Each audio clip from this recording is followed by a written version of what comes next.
বৰ্তমানৰ যি শিৱসাগৰৰ ৰূপ বা শিৱসাগৰৰ ছবি সেই ছবিখন তোমালোকে কিদৰে দেখিছা? আগৰ কথা এতিয়ালৈ নাযাওঁ, আগৰ কথালৈ নাযাওঁ, কিন্তু এতিয়াৰ কথা যদি আমি কওঁ, আমাৰ শিৱসাগৰৰ বিধায়ক অখিল গগৈ ডাঙৰীয়া, যিমান ভাবিছিলোঁ তেওঁ কাম কৰিব, কিন্তু সিমানখিনি তেওঁ নকৰিলে। সেইটো খুব দুখৰ বিষয়, কিন্তু অনুৰোধ কৰিম যেন আপোনালোকে কোনো গাত পাতি নল'ব। আচলতে মই মোৰ মনৰ ভাৱটোহে ইয়াত ব্যক্ত কৰিব বিচাৰিছোঁ। আশা কৰিছিলোঁ অখিল গগৈ ডাঙৰীয়াই বহুত কাম কৰিব, কিন্তু সেইটো খুব দুখ লাগে যে নকৰিলে। আশাবোৰ আমাৰ এনেকুৱা আছিলে যে আমাৰ ৰাস্তা পথবোৰ বেছি ভাল হ'ব, আৰু আমাৰ এনেকুৱা এটা খুব দুখৰ বিষয়, আপোনালোকে নিশ্চয় মন কৰিছে যে এতিয়াও আমাৰ গাঁৱৰ কিছুমানত ৰাস্তা পথবোৰ খুব বেয়া। আৰু অৱশ্যে এইটো অখিল গগৈ ডাঙৰীয়াই এবাৰ কৈছিলে যে আমাৰ ৰাইজে তেওঁক কাম কৰিবৰ কাৰণে নহয়, আচলতে তেওঁক জেলৰ পৰা উলিয়াবৰ কাৰণে আমি তেওঁক ভোট দি জিকাইছিলোঁ। তেওঁ চাগে সেইকাৰণে কিছু ক্ষেত্ৰত পিছ পৰি ৰ'ল, কিন্তু আমাৰ আশাত তেওঁ অকণমান চেঁচা পানী নধলা নহয়। আৰু যদি কেনেবাকৈ তেওঁ আকৌ যদি এই সমষ্টিটোলৈ আহে আকৌ জিকি, মই অনুৰোধ কৰিম তেওঁ যাতে পুনৰ আকৌ কিবা এটা ভাল কাম কৰক। সেয়েহে তেওঁক মই এই যে 5 বছৰীয়া কাৰ্যকাল, অখিল গগৈৰ যি 5 বছৰীয়া কাৰ্যকাল, এই 5 বছৰীয়া কাৰ্যকালত তেওঁ আচলতে উন্নয়নমুখী যিখিনি কাম, ইতিমধ্যে তুমি ৰাস্তা ঘাটৰ কথা উল্লেখ কৰিছা, বা শিৱসাগৰ এটা লেখত ল'বলগীয়া সমষ্টি অসমৰ ভিতৰত, গতিকে উন্নয়নৰ ক্ষেত্ৰত অখিল গগৈ সকলোৱে জানে এগৰাকী বাকপটু বিধায়ক। বিধানসভাৰ মজিয়াত অখিল গগৈ দপদপাই থাকে, আৰু বিধানসভাৰ বাহিৰতো তেওঁ দপদপাই থাকে। তেওঁৰ এটা সংগ্ৰামী ইতিহাস আছে, সেইটো এটা অন্য অধ্যায়। কিন্তু বিধায়ক হিচাপে, জনপ্ৰতিনিধি হিচাপে তেওঁৰ যিটো সক্ষমতা বা ৰাইজৰ কাম কৰিব পৰা তেওঁ যিখিনি তেওঁৰ দায়িত্ব বা কৰ্তব্য, সেইখিনি পালন কৰাৰ ক্ষেত্ৰত তোমাৰ পৰা আমি যিখিনি কথা শুনিলোঁ যে তেওঁ আচলতে সফল হোৱা নাই। কিন্তু ইয়াৰ মূলত কাৰণটো কি? তেওঁ বিৰোধী বিধায়ক হোৱাৰ বাবে এইটো কাৰণ, নে আচলতে উন্নয়নৰ ক্ষেত্ৰত বা ৰাইজৰ সেৱাত মনোনিৱেশ কৰাৰ পৰিৱৰ্তে তেওঁ অন্য কামত বেছি মনোনিৱেশ কৰে?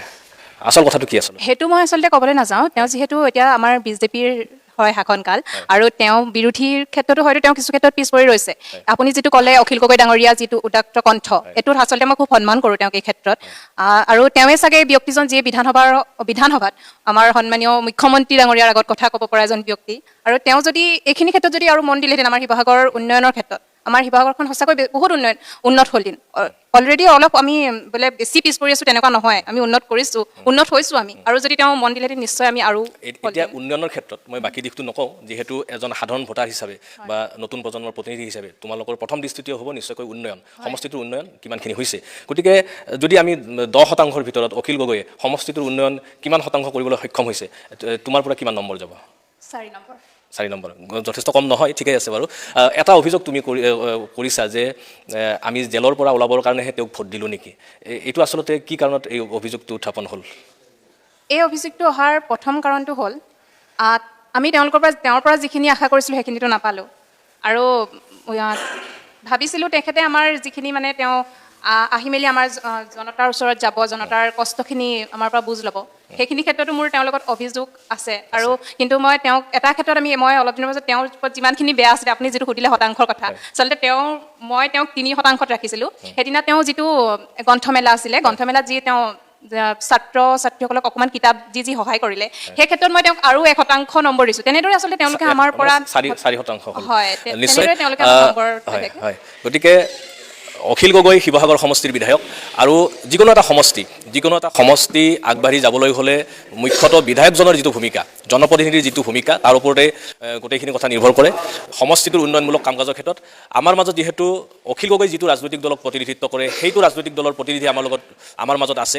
নিশ্চয়কৈ মই এতিয়া ৰাইজৰ দলৰ যি প্ৰতিনিধি আমাৰ মাজত উপস্থিত আছে, তেওঁলোকৰ ওচৰলৈ যাব বিচাৰিছোঁ, কিয়নো আমাৰ এই অনুষ্ঠানৰ প্ৰথমগৰাকী বক্তাই বা প্ৰথমগৰাকী আলোচকে অখিল গগৈৰ বিৰুদ্ধে, বিধায়ক অখিল গগৈৰ বিৰুদ্ধে যিহেতু এটা অভিযোগ আনিছে যে তেওঁ সমষ্টিটোৰ উন্নয়নৰ ক্ষেত্ৰত যি ভূমিকা পালন কৰিব লাগিছিল সেই ভূমিকা পালন কৰাত ব্যৰ্থ হৈছে। গতিকে ৰাইজৰ দলৰ প্ৰতিনিধিৰ ওচৰলৈ আমি যাব বিচাৰিছোঁ। ৰাইজৰ দলৰ নহয়, ছাত্ৰ মুক্তি সংগ্ৰাম সমিতিৰ সহকাৰী সাধাৰণ সম্পাদক শান্তি গগৈ।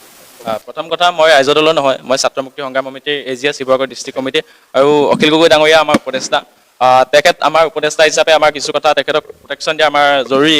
আৰু এই বাইদেউগৰাকীয়ে যিষাৰ কথা ক'লে যে একো কাম কৰা নাই, একো উন্নয়ন কৰা নাই বুলি, তেওঁলোকৰ ছাত্ৰী একতা সভাৰ যিটো কাৰ্যালয় আছে, সেই কাৰ্যালয়টো কোনে বনাই দিছিলে, সেই প্ৰশ্নটো মই সুধিব বিচাৰিছোঁ। ক'ব পাৰিবনে? কোনে বনাই দিছিলে? যোৱা বৰ্ষত অখিল গগৈ ডাঙৰীয়া বনাই দিছিলে, আৰু যোৱা বৰ্ষতে উদ্বোধন হৈছিল। আৰু তাৰ পাছতে তোমালোকৰ যোনখন এতিয়া নতুনকৈ হোষ্টেল বনি আছে, সেই হোষ্টেলখন কোনে বনাই দিছিলে ক'ব পাৰিবনে? সেইখনো অখিল গগৈ ডাঙৰীয়াই চেংচন কৰিছিলে, অখিল গগৈ ডাঙৰীয়াই বনাই দিছিলে। আৰু একেবাৰে উন্নয়ন নাই হোৱা বুলি কৈছা। মোৰ ঘৰৰ মুখৰ আগত যিটো ৰাস্তা দৰিকাপাৰ হাতীমূৰীয়া গাঁও, সেই পথটো আচলতে স্বাধীনতাৰ পিছৰ পৰা কোনো কালে বনাই নাছিল, কিন্তু এতিয়া অখিল গগৈ ডাঙৰীয়া যেতিয়াৰ পৰা বিধায়ক হ'ল, এতিয়া সেই পথটো আচলতে বহুতখিনি বহল হৈ বহুত ডাঙৰকৈ পথটো নিৰ্মাণ কৰি থকা হৈছে। আৰু যিমানসমূহ দিখৌ মথাউৰি আছিলে, দিচাঙৰ মথাউৰি আছিলে, সেই গোটেই মথাউৰিবিলাক নিৰ্মাণ কৰি থকা হৈছিলে। শিৱসাগৰত যিমানসমূহ গৰাখহনীয়া সমস্যা আছিলে, সেই গৰাখহনীয়া সমস্যাসমূহক লৈ অখিল গগৈ ডাঙৰীয়া কাম কৰি আছে। যিমানসমূহ শিৱসাগৰত যিমানখিনি সমস্যা আছিলে, সেই সমস্যাসমূহক লৈ কাম কৰি আছে। আৰু এওঁলোকৰ যিগৰাকী প্ৰতিনিধি আছে, পল্লৱী বুলি নাম এগৰাকী আছে তেখেত ছোৱালী, আজি তেওঁ অহা নাই। তেওঁ সেইদিনাখনি মই টকশ্ব' এটা দেখিছোঁ, তেওঁ আচলতে বিজেপি দলৰ এগৰাকী কৰ্মকৰ্তা আৰু এখেতলোক তেওঁলোকৰ লগতে থাকে। বিজেপি দলৰ হৈ তেওঁলোকে ইয়াত প্ৰচাৰ চলাবলৈ আহিব নালাগে, তেওঁলোক ছাত্ৰ ছাত্ৰী হিচাপে নিৰপেক্ষভাৱে কাম কৰাটো উচিত বুলি মই ভাবোঁ। কিন্তু তেওঁলোকে বাৰে প্ৰতি আচলতে অখিল গগৈ ডাঙৰীয়াকে আক্ৰমণ কৰি লৈছে। সেই হেতুকে মই ক'ব বিচাৰিম, আজি বিজেপি দলটোৱে কি কাম কৰিছে, আজি বিজেপি চৰকাৰখনে কি কাম কৰিছে। আজি যোনটো ৰাষ্ট্ৰীয় ঘাইপথটো আছে, এই ৰাষ্ট্ৰীয় ঘাইপথটো ৰাজনীতি কৰিবৰ কাৰণে আজি পৰ্যন্ত বনাই দিয়া নাই। আজি অখিল গগৈ ডাঙৰীয়া যেতিয়ালৈকে থাকিব, এই ৰাষ্ট্ৰীয় ঘাইপথটো তেতিয়ালৈকে হৈ নুঠে। এইটো বিজেপি পলিটিক্স। যেতিয়ালৈকে বিজেপি বিধায়ক আহিব, তেওঁলোকে হয়তো 2 মাহতো এই ৰাষ্ট্ৰীয় ঘাইপথটো বনাই দিবলৈ আছে, 6 মাহতো ৰাষ্ট্ৰীয় ঘাইপথটো বনাই দিবলৈ আছে।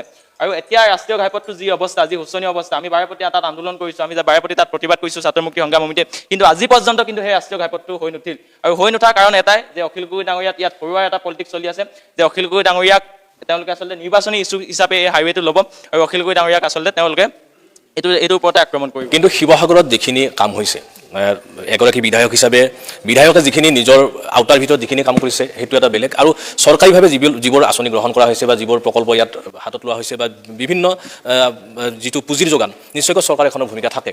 গতিকে এইটো ক'লে নিশ্চয়কৈ ভুল হ'ব যে চৰকাৰখনে একেবাৰে সহযোগ কৰা নাই। গতিকে তুমি কি ক'বা যে চৰকাৰখনৰ পৰা অখিল গগৈ একেবাৰে সহযোগ পোৱা নাই? আৰু চৰকাৰৰ পৰা সহযোগ নোপোৱাকৈতো কোনো এজন বিধায়কে কাম কৰিব নোৱাৰে, বিৰোধী বিধায়কেই হওক বা শাসকীয় বিধায়কেই হওক। আৰু বহু ক্ষেত্ৰত দেখা যায় যে অখিল গগৈ নিজে কয় যে মই টেবুলত ঢকিয়াই হ'লেও মই কাম লৈ আহিছোঁ। গতিকে চৰকাৰৰ পৰা তেওঁ আচলতে সমৰ্থনটো পাইছেনে পোৱা নাই?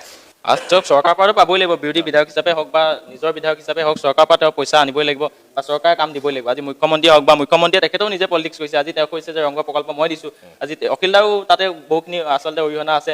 আজি তলাতল ঘৰ প্ৰকল্পই হওক, তাতো অখিলদাৰ বহুখিনি অৰিহণা আছে। আগৰ যিকেইজন বিধায়ক আছিল, আগৰ বিধায়ক কেইজন দিনত আচলতে কিয় নাহিল, সেই কথাটো আমি সুধিব বিচাৰিছোঁ। তেখেত তেতিয়াওতো আহিব লাগিছিল, কিন্তু অখিল গগৈ ডাঙৰীয়া যেতিয়া আচলতে নেতৃত্বত আহিলে, তেতিয়াৰ পৰা কিন্তু শিৱসাগৰ সমষ্টিত যিমানসমূহ আচলতে সমস্যা আছিল, সেই সমস্যাসমূহৰ 90% কিন্তু সমস্যা সমাধান হৈছে বুলি আমি ভাবিছোঁ। আৰু যদি হোৱা নাই, তেতিয়াহ'লে তেওঁলোকে আমাক দেখাই দিয়ক কোনটো হোৱা নাই। এতিয়া 90% যদি সমস্যা সমাধান হৈছে, তেনে ক্ষেত্ৰত ক'বলৈ গ'লে এগৰাকী বিধায়কে 5 বছৰীয়া কাৰ্যকালত বহুখিনি কৰিছে। গতিকে বিপক্ষৰ কোনোবা প্ৰতিনিধি আছে নেকি, বিজেপিৰ কোনোবা আছে নেকি?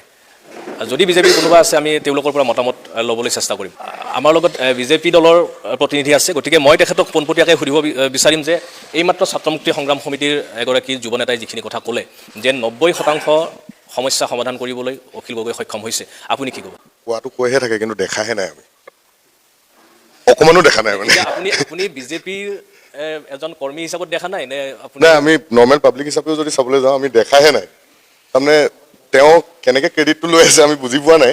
সেইদিনাখন উদ্যমিতা আঁচনিটো তেওঁ আহি পিনে চেকখন ধৰিছেহি বাৰু, যিমান পাৰিছে ট্ৰাই কৰিছে ক্ৰেডিটটো ল'বলৈ, কিন্তু একো উন্নয়ন আমিতো দেখা নাই। আমাৰ কলেজ নাই, একো ইউনিভাৰ্চিটি নাই, না মেডিকেল কলেজখনো আজি গ'লগৈ দিবলৈ। আমাৰ শিৱসাগৰ সমষ্টি বুলিতো এখনো আমাৰ জয়সাগৰ যিখন কলেজখন, শিৱসাগৰ ইউনিভাৰ্চিটি যিখন হ'ল, সেইখনত আপোনালোকৰ এতিয়া কেইটকামান ফাণ্ড আহিব, তেওঁ সেইখন বনাব। সেইটো তেওঁৰ হেৰিয়াত নহয়, আমাৰ বিজেপি চৰকাৰৰ ফালৰ পৰাই দিছে। অসম চৰকাৰে হয়, কিন্তু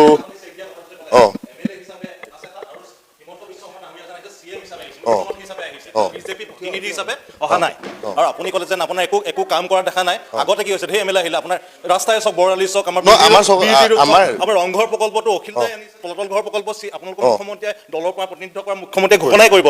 হা, আপোনাৰ ৰাস্তা ঘাট চাওক, আপোনাৰ এই কাষতে থকা আমাৰ শিৱসাগৰ বৰপুখুৰী চাওক, বৰপুখুৰী হ'ব গৈছে, চাৰ্কেট হাউচ, টাই মিউজিয়াম, কি হোৱা নাই? আৰু আগতে ভণ্টিয়ে কৈ গৈছে কি অখিল গগৈয়ে কি 4 মাৰ্ক দিছে, তেওঁ কৈছে কি অখিল গগৈয়ে কাম কৰা নাই। ভণ্টি, তোমালোকৰ কলেজৰ ওচৰতে চোৱা, বৰপুখুৰী চোৱা, টাই মিউজিয়াম, যমুনাখন চফা হ'ব গৈ আছে। হা, তেনেকৈ চাবা, মানে ক্ষতিয়ানখন অকণমান চাবা, মানে বিজেপি হৈ চকু মুদি নাথাকিবা, ভালকৈ চাই লৈ কথাবোৰ ক'বা অখিল গগৈ কিমান কি কৰিছে। তেওঁ ইমান মিয়াক কেলে ছাপোৰ্ট কৰে?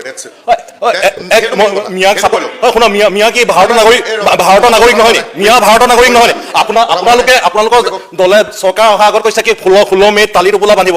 আপুনি হিচাপ দিয়ক, কেইটা বিদেশী আজিলৈকে খেদালে? এভেকশ্যন কৰাইছে, এইডোখৰ পৰা উঠাইছে, সিডোখৰ গৈছে, ক্ষতিপূৰণ দিছে। যদি বিদেশীয়ে হয়, মিয়াখিনি যদি বিদেশীয়ে হয়, বাংলাদেশীয়ে হয়, আকৌ এইডোখৰ পৰা উঠাই আকৌ বেলেগ এডোখৰ জেগা কেলে দিছে? আপোনাৰ পৰা বিদেশী খেদাটো দায়িত্বটো হ'ল আপোনাৰ চৰকাৰৰ। এতিয়া চৰকাৰে কৰিব, মানে কি? আপোনাৰ মই অসমীয়া কেলে আপোনাৰ বিদেশী, আপোনাৰ আপুনি শুনক মিয়া মিয়া মিয়া আপুনি শুনক মিয়া হ'লে বিদেশী নহয়তো মিয়া হ'লে বিদেশী নহয় ন হা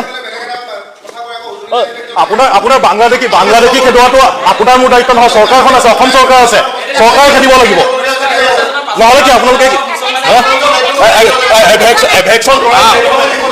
এদিনাখনি আমাৰ ইয়াত আপোনালোকৰ MLA আছে আপোনালোকৰ MLA থাকোঁতে ইউনাছ তামুল নিচিনা মানুহে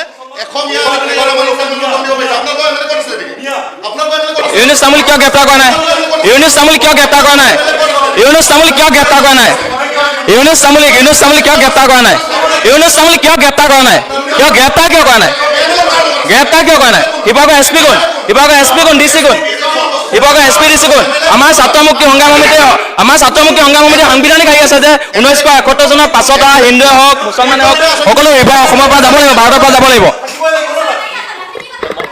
আমাৰ দাদা শুনক দাদা চৰকাৰখনে আমাৰ আছে চৰকাৰখনে আমাৰ মই অনুৰোধ জনাইছো মই উভয় পক্ষক অনুৰোধ জনাইছো আমি আচলতে আপোনালোকে অখিল গগৈ দিছে চব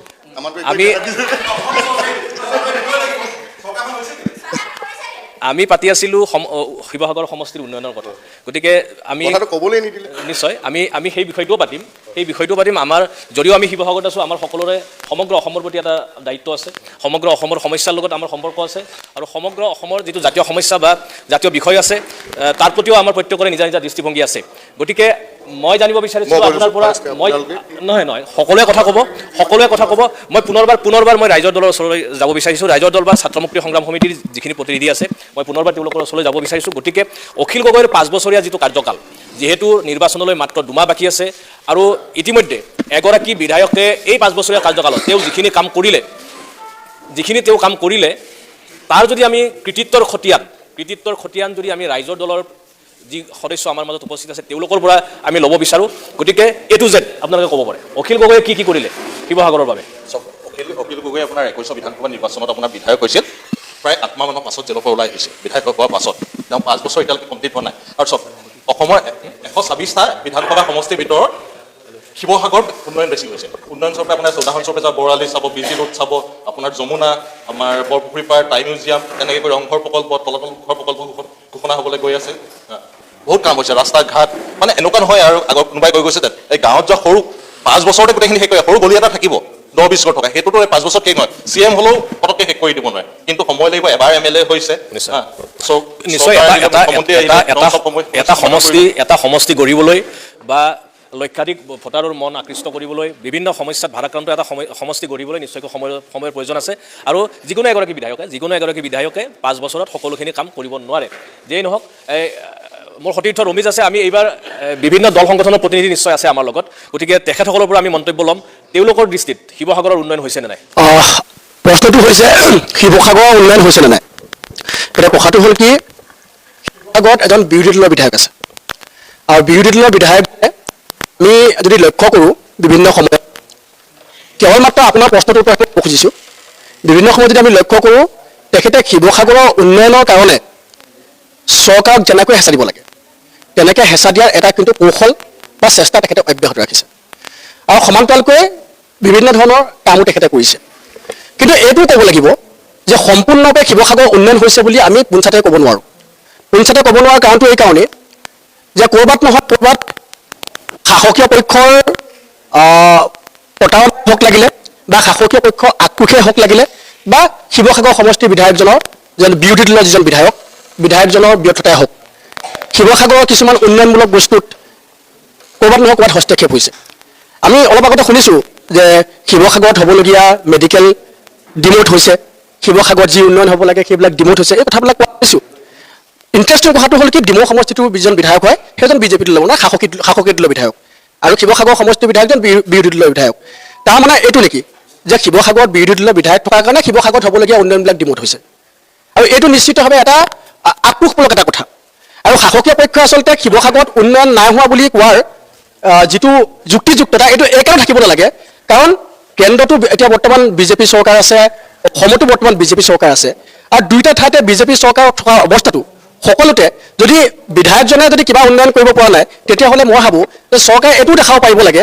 যে তেওঁলৈ কিবা কামৰ কাৰণে পুঁজি দিছে সেই কামটো তেওঁ কৰিব পৰা নাই সেইটো চৰকাৰে দেখাব পাৰিব লাগে যদি সেইটো দেখাব নোৱাৰে নিশ্চিতভাৱে এইটো স্পষ্ট হৈ পৰে যে শিৱসাগৰৰ উন্নয়নটো শাসক পক্ষই বিচৰা নাই চৰকাৰে বিচৰা নাই আৰু সেইকাৰণে হয়তো তেওঁলোকে এনেকুৱা ধৰণৰ প্ৰশ্ন অৱতাৰণা কৰিবৰ কাৰণে এইবিলাক কথা আচলতে অৱতাৰণা কৰা হৈছে আৰু সমান্তৰালকৈ আমি ক'ব বিচাৰোঁ শিৱসাগৰৰ উন্নয়নৰ কাৰণে শিৱসাগৰৰ বিধায়কজনে যৎপৰোনাস্তি চেষ্টা কৰি থকাত আমি পৰিলক্ষিত কৰিছোঁ আৰু এটা কথা মই কওঁ অখিল গগৈ ডাঙৰীয়াক আমি আচলতে কেৱল শিৱসাগৰৰ বিধায়ক হিচাপে চাব খোজা নাই অখিল গগৈ ডাঙৰীয়াই অসমৰ বিভিন্ন সমস্যাত যেনেদৰে বিধানসভাৰ মজিয়াত তেওঁ মাতবোল কৰে আৰু তাকে লৈ পিনি কিছুমানে যে কয় যে তেওঁ ঢিঙক লৈ মাতিছে তেওঁ মিয়া সমস্যাক লৈ মাতিছে বিভিন্ন ধৰণৰ সমস্যাক লৈ মাতিছে বুলি সমালোচনা কৰা হয় কিন্তু আমি তেখেতক লৈ সন্তুষ্ট হোৱাৰ একমাত্ৰ কাৰণটো হ'ল তেখেতে কিন্তু বিধানসভাত বিৰোধী যিটো ভূমিকা গণতন্ত্ৰৰ বিৰোধী নহ'লে গণতন্ত্ৰ মূল্যহীন হৈ পৰে বিৰোধী যিটো ভূমিকা সেইটো কিন্তু একমাত্ৰ অখিল গগৈয়ে সদনত কৰি আছে বিৰোধী বিধায়ক হিচাপে যিকোনো দলৰে হওক বিৰোধী বিধায়ক হিচাপে বিৰোধী বিধায়কৰ এটা ভূমিকা থাকিবই আৰু অখিল গগৈ যিহেতু এটা ৰাজনৈতিক দলৰ সভাপতি গতিকে তেওঁৰ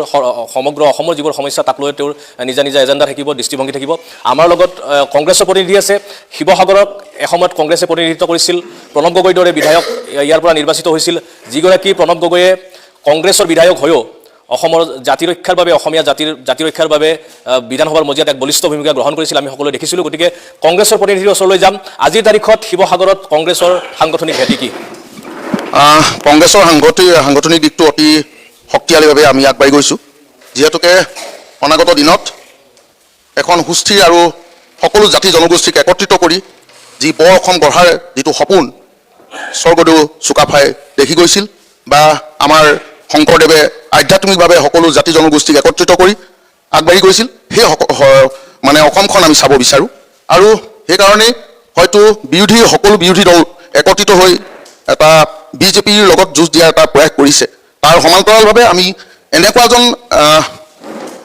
আগন্তুক বিধানসভাত আমি বিধায়ক হোৱাটো বিচাৰোঁ যিজন বিধায়কে সকলো মানুহৰ লগত সম্প্ৰীতি ৰক্ষা কৰি আমাৰ প্ৰগতি পথত আগুৱাই নিব পাৰে আমি তেনেকুৱা এজন বিধায়ক এইখিনিতে আপোনাৰ প্ৰতি মোৰ প্ৰশ্ন এইটোৱে যে ৰাইজৰ দল আৰু কংগ্ৰেছৰ লগত আনুষ্ঠানিকভাৱে যদিও বা মিত্ৰতা এতিয়ালৈকে হোৱা নাই নিশ্চয়কৈ এটা সম্ভাৱনা আছে যে ৰাইজৰ দলৰ লগত কংগ্ৰেছৰ মিত্ৰতা হ'ব আৰু শিৱসাগৰ সমষ্টিটো অখিল গগৈক প্ৰতিদ্বন্দ্বিতা কৰিবৰ বাবে কংগ্ৰেছে হয়তো এৰি দিব এতিয়া আপোনালোকে দলীয়ভাৱে কি বিচাৰে আচলতে শিৱসাগৰৰ পৰা কংগ্ৰেছৰ প্ৰতিদ্বন্দ্বিতা কৰাটো বিচাৰে নে আপোনালোকে কি বিচাৰে আচলতে নিশ্চিতভাৱে আমি কংগ্ৰেছৰ এজন ব্যক্তি হিচাপে আমি কংগ্ৰেছে প্ৰতিদ্বন্দ্বিতা কৰাটো বিচাৰোঁ যিহেতুকে আমি এটা হাইকমাণ্ড দল আৰু তেওঁলোকে যিটো নীতি নিৰ্দেশনা দিব আমাৰ অখিল গগৈ ডাঙৰীয়াৰ যিটো ৰাইজৰ দল তাৰ লগত মিত্ৰতা হ'ব নে নহ'ব আমাৰ ঊৰ্ধ্বতম কৰিব আপুনি এটা কথা উল্লেখ কৰিলে এইমাত্ৰ যে এনেকুৱা এগৰাকী বিধায়ক বিচাৰোঁ যে সকলোকে একেলগে আগুৱাই লৈ যাব পৰা এতিয়া অখিল গগৈয়ে আপোনালোকক লগত লৈ আগবাঢ়িব পাৰিছেনে পৰা নাই নিশ্চিতভাৱে পাৰিব কাৰণ তেখেতে সকলো জাতি জনগোষ্ঠীৰ লগত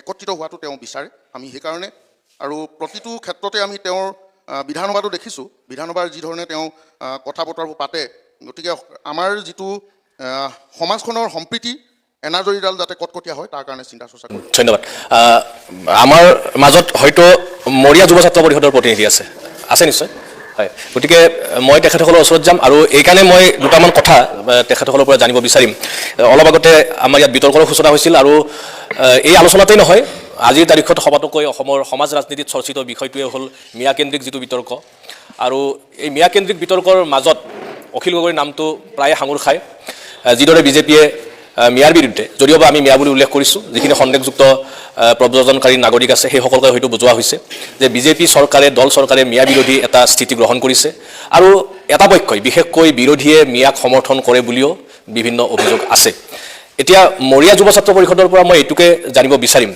যিখন বৰ অসমৰ কথা ইয়াত ওলাইছে বা যি জাতি জনগোষ্ঠীক সকলোকে লগত লৈ বৰ অসম গঢ়াৰ কথা ওলাইছে একে সময়তে মিয়াখেদা আন্দোলনো এই শিৱসাগৰৰ পৰাই আৰম্ভ হৈছিল ইয়াত বিভিন্ন জাতীয় দল সংগঠনে মিয়াৰ বিৰুদ্ধে হুংকাৰ দিয়া আমি সময়ে সময়ে দেখি আহিছোঁ গতিকে মিয়া আৰু অসমীয়া মুছলমান এই বিষয়টোক লৈ বা এই বিষয়টোৱে অসমৰ সমাজ ৰাজনীতিত বা শিৱসাগৰৰ সমাজ ৰাজনীতিত কিদৰে প্ৰভাৱ পেলাইছে মৰিয়া যুৱ ছাত্ৰ পৰিষদৰ পৰা মই কিছু কথা জানিব বিচাৰিছোঁ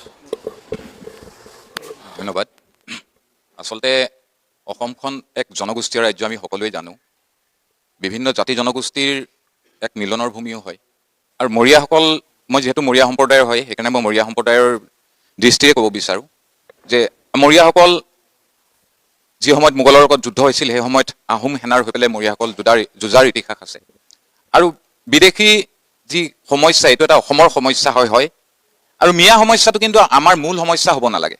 আমাৰ দৃষ্টিৰ পৰা ক'ব বিচাৰিছোঁ, আমাৰ মূল সমস্যা হ'ব লাগে শিক্ষা, স্বাস্থ্য, উন্নয়ন। এইকেইটাক আমি মূল সমস্যা হিচাপে আমি চাব লাগে। আৰু এই যি মিয়াক লৈ পেলাই এক নেৰেটিভ অসমত গঢ়ি উঠিছে, অতি পৰিতাপৰ কথা। এই নেৰেটিভটোত এই অচিনাকি যি মুখ্যমন্ত্ৰী মহোদয় অচিনাকি মানুহ বুলি কয়, এই অচিনাকি মানুহৰ শাৰীত কিন্তু এই বৃহত্তৰ অসমৰ এক অন্যতম জনগোষ্ঠী এই মৰিয়াসকলকো সাঙুৰি লোৱা হৈছে। এইটো এটা পৰিতাপৰ কথা। অসমৰ 10টামান সমষ্টিত আমাৰ মৰিয়াসকল উইনিং ফেক্টৰ নহ'লেও ডিচাইডিং ফেক্টৰ হয়। আৰু এই মৰিয়াসকলক এই অচিনাকিৰ মানুহৰ শাৰীত অনাই পেলাই এই যি ভোট পতাৰ ছিষ্টেম কৰিছে, আমাৰ স্বাভিমানত লাগিছে। আমি বৰ দুখ পাইছোঁ। এইটো যিটো অভিযোগ আপুনি কৰিছে, এইটো অতি গুৰুত্বপূৰ্ণ বিষয় যে মিয়াখেদা আন্দোলনৰ নামত বা অচিনাকি ব্যক্তিক চিনাক্ত কৰাৰ নামত, যিসকলক অচিনাকি বুলি কোৱা হৈছে তেওঁলোকক চিনাক্ত কৰাৰ নামত বা তেওঁলোকৰ বিৰুদ্ধে ব্যৱস্থা গ্ৰহণৰ নামত মৰিয়াসকলৰ কোনোবাখিনিত ভুক্তভোগী হৈছে। আৰু যিহেতু মৰিয়াসকল অসমৰ খিলঞ্জীয়া জাতি জনগোষ্ঠীৰ এটা অবিচ্ছেদ্য অংগ, গতিকে নিশ্চয়কৈ আপোনাৰ এই অভিযোগটো অতি গুৰুতৰ অভিযোগ। গতিকে এই কথাখিনি আপুনি অকণমান আমাক বহলাই ক'ব নেকি যে কোনখিনিত আচলতে আপুনি এই বিষয়টো দেখিছে যে মৰিয়াসকলৰ ভুক্তভোগী হৈছে? ভুক্তভোগী মানে আজি চাওক, আমাৰ মৰিয়াসকল বিশেষকৈ মধ্য অসম, উজনি অসম আৰু উত্তৰ অসমতেই মানে আটাইতকৈ বেছি আছে। প্ৰায় 8 লাখ জনসংখ্যাৰ এই মৰিয়াসকল এই অঞ্চলতেই বেছি আছে। তো আজি তেজপুৰ সমষ্টিত ইয়াত হৈছে নেকি? কলিয়াবৰত হৈছে, শিৱসাগৰত হৈছে। আজি অলপ দিন আগত আমাৰ মৰিয়া যুৱ ছাত্ৰ পৰিষদে এই বিষয়টো লৈ পেলাই আমি সাংবাদমেলো পাতিছিলোঁ। আৰু লখিমপুৰত হৈছে, যিখিনি মানে আপোনাৰ প্ৰায় 5টা-6টা সমষ্টিত এইখিনি হৈছে। আমি নিৰ্বাচনী বিষয়াকো লগ কৰিছিলোঁ, তেখেতে দুখ প্ৰকাশ কৰিছে আৰু তেখেতে আমাক আশ্বাস দিছে যে 10 তাৰিখে যিখন ভোটাৰ তালিকা প্ৰকাশ পাব তাত নিশ্চয় আমাৰ মৰিয়াসকলৰ নাম আহিব। আৰু যদিও কিবা কাৰণত কোনোবা থাকি যায় তো তেখেতসকলকো উঠাই দিয়ে, তেখেতসকলকো পুনৰ ভোটাৰ লিষ্টত নাম অন্তৰ্ভুক্ত হোৱাৰ আশ্বাস দিছে। কিন্তু আজি যদি আমি আহোম, চুতীয়া, মটক, মৰাণ যেনেকৈ হয়, মৰিয়াসকলো ঠিক তদ্ৰূপ তেনে এটা জনগোষ্ঠী হয়। আজি যদি আহোম, মটক, মৰাণৰ নাম যদি তেনেকুৱা অচিনাকিৰ শাৰীত আহিলে যেনেকৈ স্বাভিমানত লাগিব, তো ঠিক আমাৰো স্বাভিমানত লাগিছে। ভোটটো নিশ্চয় আমাৰ ভোটাৰ লিষ্টত আমি আহিমেই, কাৰণ আমি ইয়াৰ পুৰণি এটা জনগোষ্ঠী হয়, সেইটো ডাঙৰ কথা নহয়। কিন্তু আমি কিয় অচিনাকি মানুহৰ, মুখ্যমন্ত্ৰীৰ তথাকথিত অচিনাকি মানুহৰ শাৰীত আমি কিয় আহিবলগীয়া হ'লো? এই মৰিয়াসকলৰ এইটো এটা স্বাভিমানত লাগিছে। মুখ্যমন্ত্ৰী মহোদয়ে আমি উন্নয়ন বা আপোনাৰ শিক্ষা, স্বাস্থ্যৰ ক্ষেত্ৰত যথেষ্টখিনি কাম কৰিছে। হয়, তেখেত এজন ডাইনেমিক লিডাৰ বুলি কয়, আমি তাত ক'বলগীয়া একো নাইকিয়া। কিন্তু তেখেতে সেই বস্তুখিনিক লৈ যদি ৰাজনীতি কৰিলেহেঁতেন, কিন্তু মিয়াটো মেইন ইছ্যু, মিয়াখিনিক লৈ পেলাই কৰক। কিন্তু উজনি অসমত আমাৰ যিখিনি মৰিয়াসকল, গৰিয়াসকলটো কেতিয়াও মিয়া শাৰীত আহিব মই নোৱাৰে। এটা কথা ইয়াতে আপোনাক গৰিয়া নামো কাট খাইছে, মই ক'ব লাগিব। কিন্তু মুখ্যমন্ত্ৰীয়ে এইটো কথাও স্পষ্ট কৰি দিছে যে আমি অসমৰ খিলঞ্জীয়া যিখিনি ভূমিপুত্ৰ আছে, গৰিয়া মৰিয়াৰ আমি বিৰোধী নহয়, গৰিয়া মৰিয়াৰ বিৰুদ্ধে আমি কোনো পদক্ষেপ লোৱা নাই বা নলওঁ। মুখ্যমন্ত্ৰী কিন্তু এই কথা স্পষ্ট কৰি দিছে। কথাৰ দেখা পোৱা নাই সেইটো ক্ষেত্ৰত। তেখেতৰ কথাক আমি স্বাগতম জনাইছোঁ, কিন্তু কথাৰ কৰ্মতটো আমি এক দেখা পোৱা নাই। নিশ্চয়কৈ আমাৰ মাজত আছে এই শিৱসাগৰৰ পৰা মিয়াখেদা যি অভিযান আৰম্ভ হৈছিল, এই শিৱসাগৰৰ পৰা অচিনাকি লোক চিনাক্ত কৰি ইয়াৰ পৰা আঁতৰাই পঠোৱাৰ যি অভিযান আৰম্ভ হৈছিল, সমগ্ৰ অসমত বিতৰ্কৰ সূচনা হৈছিল। নামনি অসমত ইয়াক লৈ যথেষ্ট প্ৰতিক্ৰিয়াৰ সৃষ্টি হৈছিল, মধ্য অসমত প্ৰতিক্ৰিয়াৰ সৃষ্টি হৈছিল।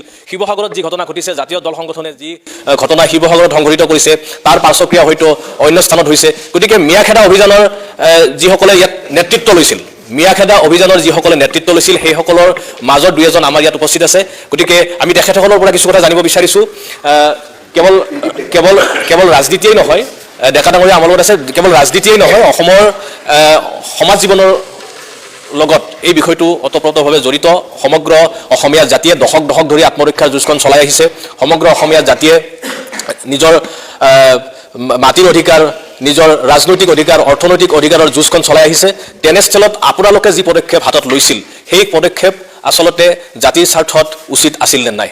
নহয়, চাওক, প্ৰথম কথা DA নিউজ প্লাছৰ জৰিয়তে আমি সমূহ অসমবাসী ৰাইজলৈ এটা কথা স্পষ্ট কৰি দিওঁ যে জাতীয় সংগ্ৰামী সেনা অসমৰ যিখন সংগ্ৰাম, এই সংগ্ৰাম কোনো খিলঞ্জীয়া বিৰোধী নহয়। এই কথা পুনৰবাৰ আমি স্পষ্ট কৰি দিছোঁ। আমি বাৰম্বাৰ এটা কথা কৈছোঁ যে আমি বছৰ ধৰি বিশেষকৈ শিৱসাগৰত হিন্দু মুছলমান সকলোৱে খুব একতাৰে, খুব ভাতৃত্ববোধৰে শিৱসাগৰৰ পৰিৱেশটো বৰ্তাই আছে। গতিকে এই ভাতৃত্ববোধ, এই আচলতে পৰিৱেশটো বিনষ্ট কৰিবলৈ আমি কোনো শক্তিকে নিদিওঁ, এই কথা স্পষ্ট। গতিকে আমাৰ সংগ্ৰামখন হ'ল যিসকল আচলতে আমি বিদেশী মূলৰ পৰা অহা যিসকলক আমি মিয়া বুলি অভিহিত কৰিছোঁ, তেওঁলোকৰ বিৰুদ্ধে। আৰু তেওঁলোকৰ বিৰুদ্ধে কৰিবলগীয়া বিভিন্ন সময়ত হয়তো আপোনালোকে যদি নিজক প্ৰশ্ন কৰে, তেতিয়া হয়তো আপোনালোকে প্ৰত্যেকেই ভয়াৱহ দিশটোৱে মিয়াৰ পৰা আহি থকা ভয়াৱহ দিশটো প্ৰত্যেকে অনুধাৱন কৰিব। গতিকে আমি বিভিন্ন সময়ত দেখি আহিছোঁ আমাৰ খিলঞ্জীয়া, এতিয়া আজিৰ তাৰিখত যদি আপোনালোকে চাওঁ বুলি কয়, এই মুহূৰ্তত মই দেখুৱাব পাৰোঁ আমাৰ শিৱসাগৰৰ বহু খিলঞ্জীয়া মুছলমান সম্প্ৰদায় আমাৰ জাতীয় সংগ্ৰামী সেনাক অভিযোগ দিছে যে এই যাক আমি খেদি আছোঁ শিৱসাগৰৰ পৰা, সেই তেওঁলোক এই মিয়াবোৰৰ পৰা আচলতে শিৱসাগৰৰ খিলঞ্জীয়া মানুহে 2-3টা কেছ শিৱসাগৰ সদৰ থানাত দিছে। আজি মিয়াই অসমৰ মুখ্যমন্ত্ৰীজনক ভাবুকি দিব পৰা হ'ল। আজি আমাৰ অসমীয়া খিলঞ্জীয়া মানুহক, খিলঞ্জীয়া বাই ভনী মহিলাসকলক 12টা বজাত আহি ঘৰত বলৎকাৰ কৰিম, ধৰ্ষণ কৰিম বুলি আচলতে ৰাজহুৱাকৈ প্ৰত্যাহ্বান জনাব পৰা হ'ল। আজি আমাৰ খিলঞ্জীয়া মানুহে কাম কৰাৰ পাছত যেতিয়া তেওঁলোকৰ হাতলৈ পইচা বিচাৰিবলৈ যায়, আমাৰ ল'ৰা ছোৱালীক মাৰিব পৰা হ'ল। এনেকুৱা হোৱাৰ পাছত জাতীয় সংগ্ৰামী সেনাই কোনো কাৰণতে এই মিয়াৰ লগত আচলতে প্ৰেম নকৰে, এই কথা স্পষ্ট কৰি দিছোঁ। যি শক্তিয়ে নাহক, যেনেকুৱা শক্তিয়ে নহওক, শিৱসাগৰ তথা উজনি অসমৰ পৰা মিয়ামুক্ত হ'বই লাগিব। জাতীয় সংগ্ৰামী সেনাৰ এই যি ধাৰা অব্যাহত ৰাখিছে, আমাৰ জাতিটোক সুৰক্ষা কৰাৰ কাৰণে, খিলঞ্জীয়া মানুহখিনিক সুৰক্ষিত ভৱিষ্যতৰ কাৰণে যিকোনো পৰ্যায়লৈকে আমি যাবলৈ সাজু আছোঁ, এই কথা স্পষ্ট।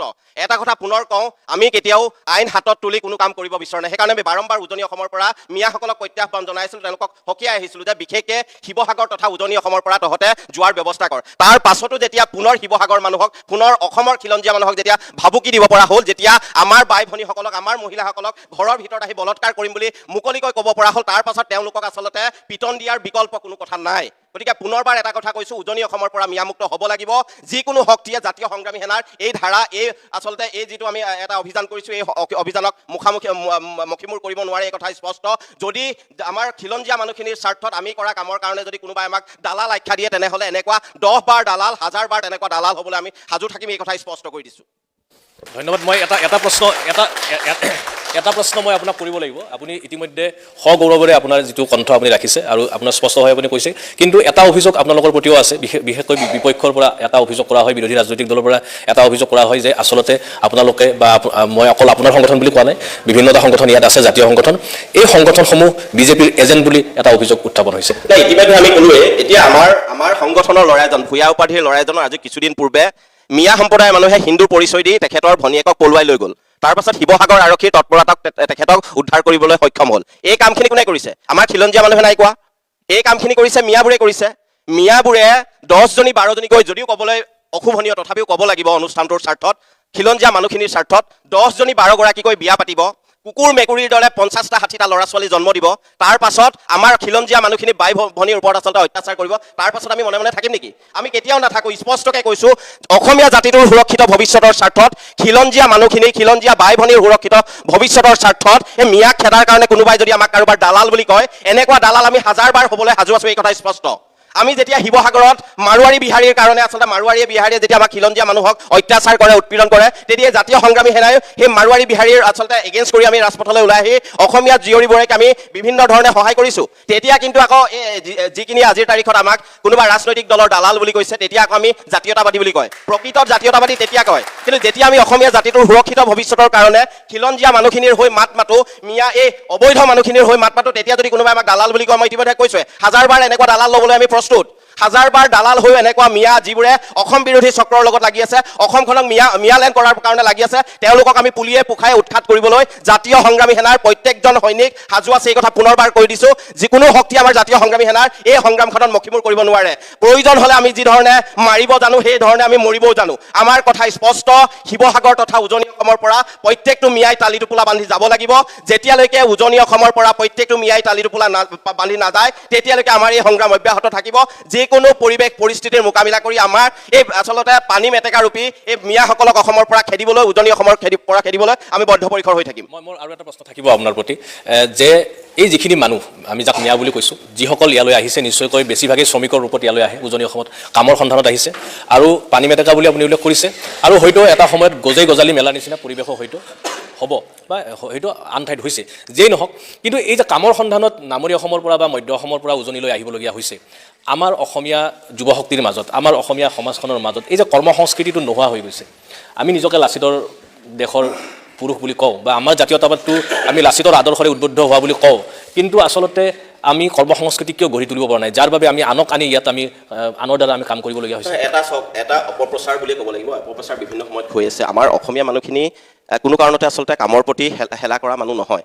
কাৰণ আমি বিভিন্ন সময়ত দেখি আহিছোঁ সেই তাৰ কাৰণে এটা পৰিৱেশ সূচনা কৰি দিয়া হৈছে আজি আমাৰ শিৱসাগৰৰ যিখন দেওবৰীয়া কৃষক বজাৰ আছিল সেইখন বজাৰখন আমাৰ স্থানীয় কৃষকসকলৰ সুবিধা কৰাৰ কাৰণে স্থানীয় কৃষকসকলৰ উৎপাদিত সামগ্ৰী তাত যাতে উচিত মূল্যত দিব পাৰে ৰাইজকো দিব পাৰে বা স্থানীয় কৃষকসকলো যাতে উপকৃত হয় তাৰ কাৰণে বজাৰখন প্ৰতিষ্ঠা কৰা হৈছিল কিন্তু আজি যদি আপুনি তালৈ যায় প্ৰায় তাত 90% মানুহ মিয়াসকলে তাত বজাৰখন ভৰি পৰিছে তাৰ ফলত আমাৰ খিলঞ্জীয়া মানুহখিনিয়ে তাত বজাৰত সামগ্ৰী বিকিব নোৱাৰা এটা পৰিৱেশ সূচনা হৈছে যোৱা দেওবাৰে আমি যিহেতু শিৱসাগৰত মিয়া খেদা আন্দোলনৰ এটা চৰম ৰূপ পাইছিলে যোৱাকালি যদি আপুনি বজাৰৰ পৰিৱেশ চাই তাত মিয়া এজনো অহা নাছিলে তাৰ ফলত আমাৰ খিলঞ্জীয়া যিখিনি মানুহে তাত বজাৰ কৰিছিলে তেখেতলোকৰ লগত আমি কথা পাতিছিলোঁ তেখেতলোকে অনা প্ৰত্যেকটো সামগ্ৰী খুব সুন্দৰকৈ বিকিবলৈ এটা পৰিৱেশ পাইছিলে বা প্ৰত্যেকে উপযুক্ত মূল্য এটাও পাইছিলে সমান্তৰালকৈ মোৰ ক্ষেত্ৰতে মই এটা উদাহৰণ দিব বিচাৰিছোঁ মই নিজেই কিছুদিন আগতে শিৱসাগৰৰ মাজমজিয়াত RK হাউচ নামৰ এখন থলুৱা শাক পাচলিৰ বিপণী এখন মই নিজেই ৰেডি কৰিছিলোঁ আৰু তাৰ পৰা আমি স্থানীয় কৃষকৰ উৎপাদিত সামগ্ৰীৰে শিৱসাগৰৰ মানুহখিনিক যাতে আমি তাৰ ফচল দিব পাৰোঁ তাৰ এটা ব্যৱস্থা কৰিছোঁ কিন্তু অতি দুৰ্ভাগ্যজনক এটা বিষয় তাৰ পাছত যেতিয়া এই মিয়াই আচলতে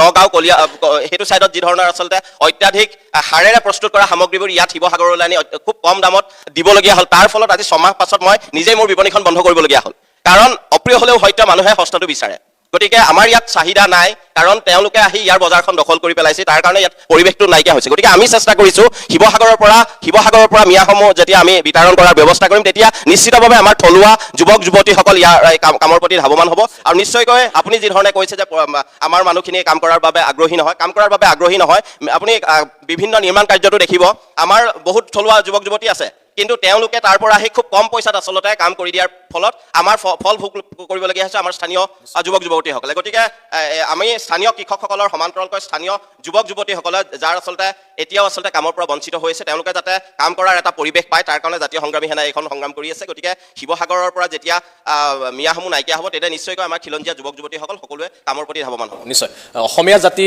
আত্মনিৰ্ভৰশীল হ'ব লাগিলে আমি কাম কৰিব লাগিব অসমীয়া যি নতুন প্ৰজন্ম আছে নতুন প্ৰজন্মৰ মাজত আত্মনিৰ্ভৰশীলতাৰ স্পৃহা বাঢ়িব লাগিব কৰ্মসংস্কৃতি বাঢ়িব লাগিব আপুনি কিবা ক'ম বুলি কিবা ক'ব বিচাৰিছে তাৰপিছত আমি বিজেপিৰ ওচৰলৈ যাম গতিকে বিজেপিৰ বিৰুদ্ধে যিহেতু ইতিমধ্যে বিভিন্ন দল সংগঠনেই হওক বা বিৰোধী পক্ষই বহু অভিযোগ উত্থাপন কৰিছে এখেতৰ পিছত আমি বিজেপিৰ ওচৰলৈ যাম কথাটো হ'ল কি মিয়া প্ৰসংগটো ওলোৱাৰ কাৰণে মোৰ ক'বলৈ মন গ'ল কথাটো হ'ল কি মিয়া মানে যিহেতু বাংলাদেশী তেতিয়াহ'লে মই ভাবোঁ যে অসমৰ মুখ্যমন্ত্ৰী হিমন্ত বিশ্ব শৰ্মা ডাঙৰীয়াই তৎকালীনভাৱে পদত্যাগ কৰিব লাগে পদত্যাগ এইকাৰণে কৰিব লাগে জাতীয় সংগ্ৰামী সেনা নামৰ এই সংগঠনৰ দাদা যিজন মোৰ বন্ধু তেখেতে কৈছে তেওঁলোকে একদম ওপেন দেখাই দিছে যে আমুক মিয়া তেওঁলোকে লাঠুলে খেদিছেও সেই মানুহখিনি ইমান ওপেনলি ইয়াত ঘূৰি ফুৰিছে তেতিয়াহ'লে মুখ্যমন্ত্ৰীজনে কি কৰিবলৈ বহি আছে মুখ্যমন্ত্ৰীজনে পদত্যাগ কৰি দিয়াই ভাল কাৰণ যিবিলাক মানুহ বাংলাদেশৰ পৰা ইয়াত ওপেন মানে ঘূৰি ফুৰিছে যিটো দলত বিজয় মালাকাৰ নিচিনা বাংলাদেশৰ পৰা আহি অনুসূচিত জাতিৰ প্ৰমাণ পত্ৰ লৈ ইয়াত নিৰ্বাচন খেলি বিধায়ক হৈ আছে আৰু সেইটো দলে বাংলাদেশী কথা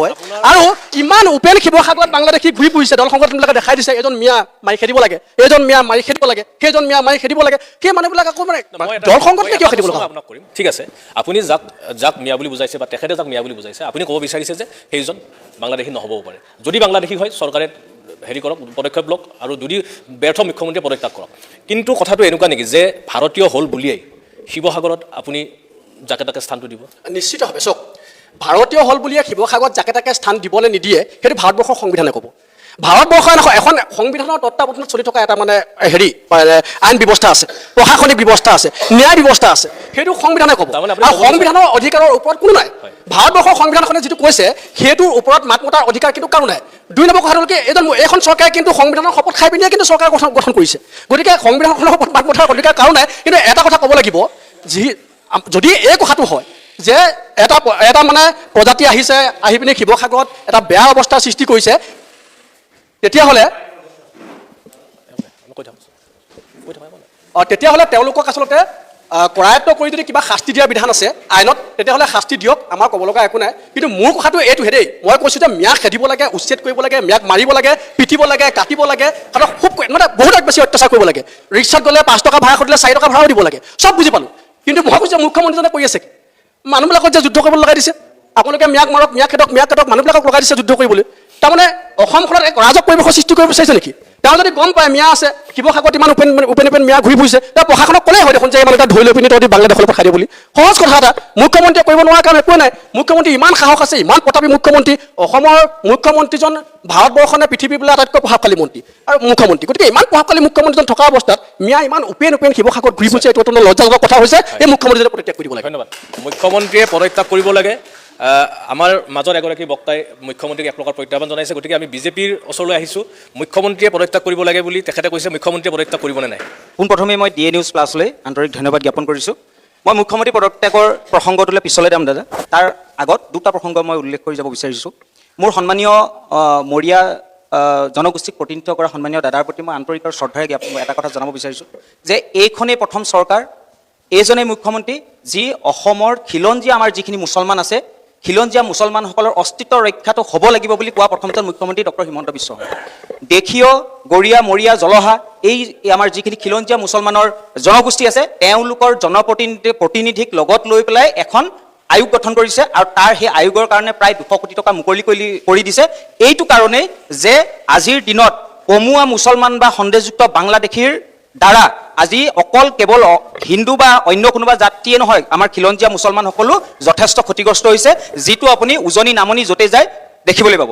আৰু দ্বিতীয়তে মোৰ বন্ধু পৰকজ্যোতি দাসে এতিয়া এটা কথা উল্লেখ কৰিলে যে মুখ্যমন্ত্ৰীজনে পদত্যাগ কৰিব লাগে। মুখ্যমন্ত্ৰীজনে পদত্যাগ কৰিব লাগে নে নালাগে সেইটো আপুনি ক'ব নালাগে। আজিৰ দিনত জনসাধাৰণক সোধক, এই আমাৰ স্কুলৰ ছাত্ৰ ছাত্ৰীসকল আছে তেওঁলোকক সোধক, এইজন মুখ্যমন্ত্ৰীয়ে পদত্যাগ কৰিব লাগে নে নালাগে, তেওঁলোকে উত্তৰটো দিব।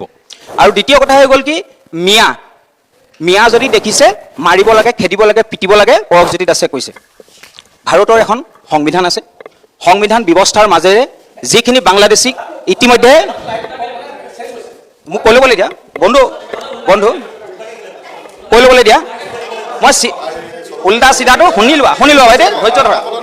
অনুষ্ঠানলৈ আহিছে যেতিয়া শালীনতা ৰক্ষা কৰি ধৈৰ্য ধৰা। দ্বিতীয় কথা হৈ গ'ল, আজি চব আজি কোন ক্ষতিগ্ৰস্ত হৈছে?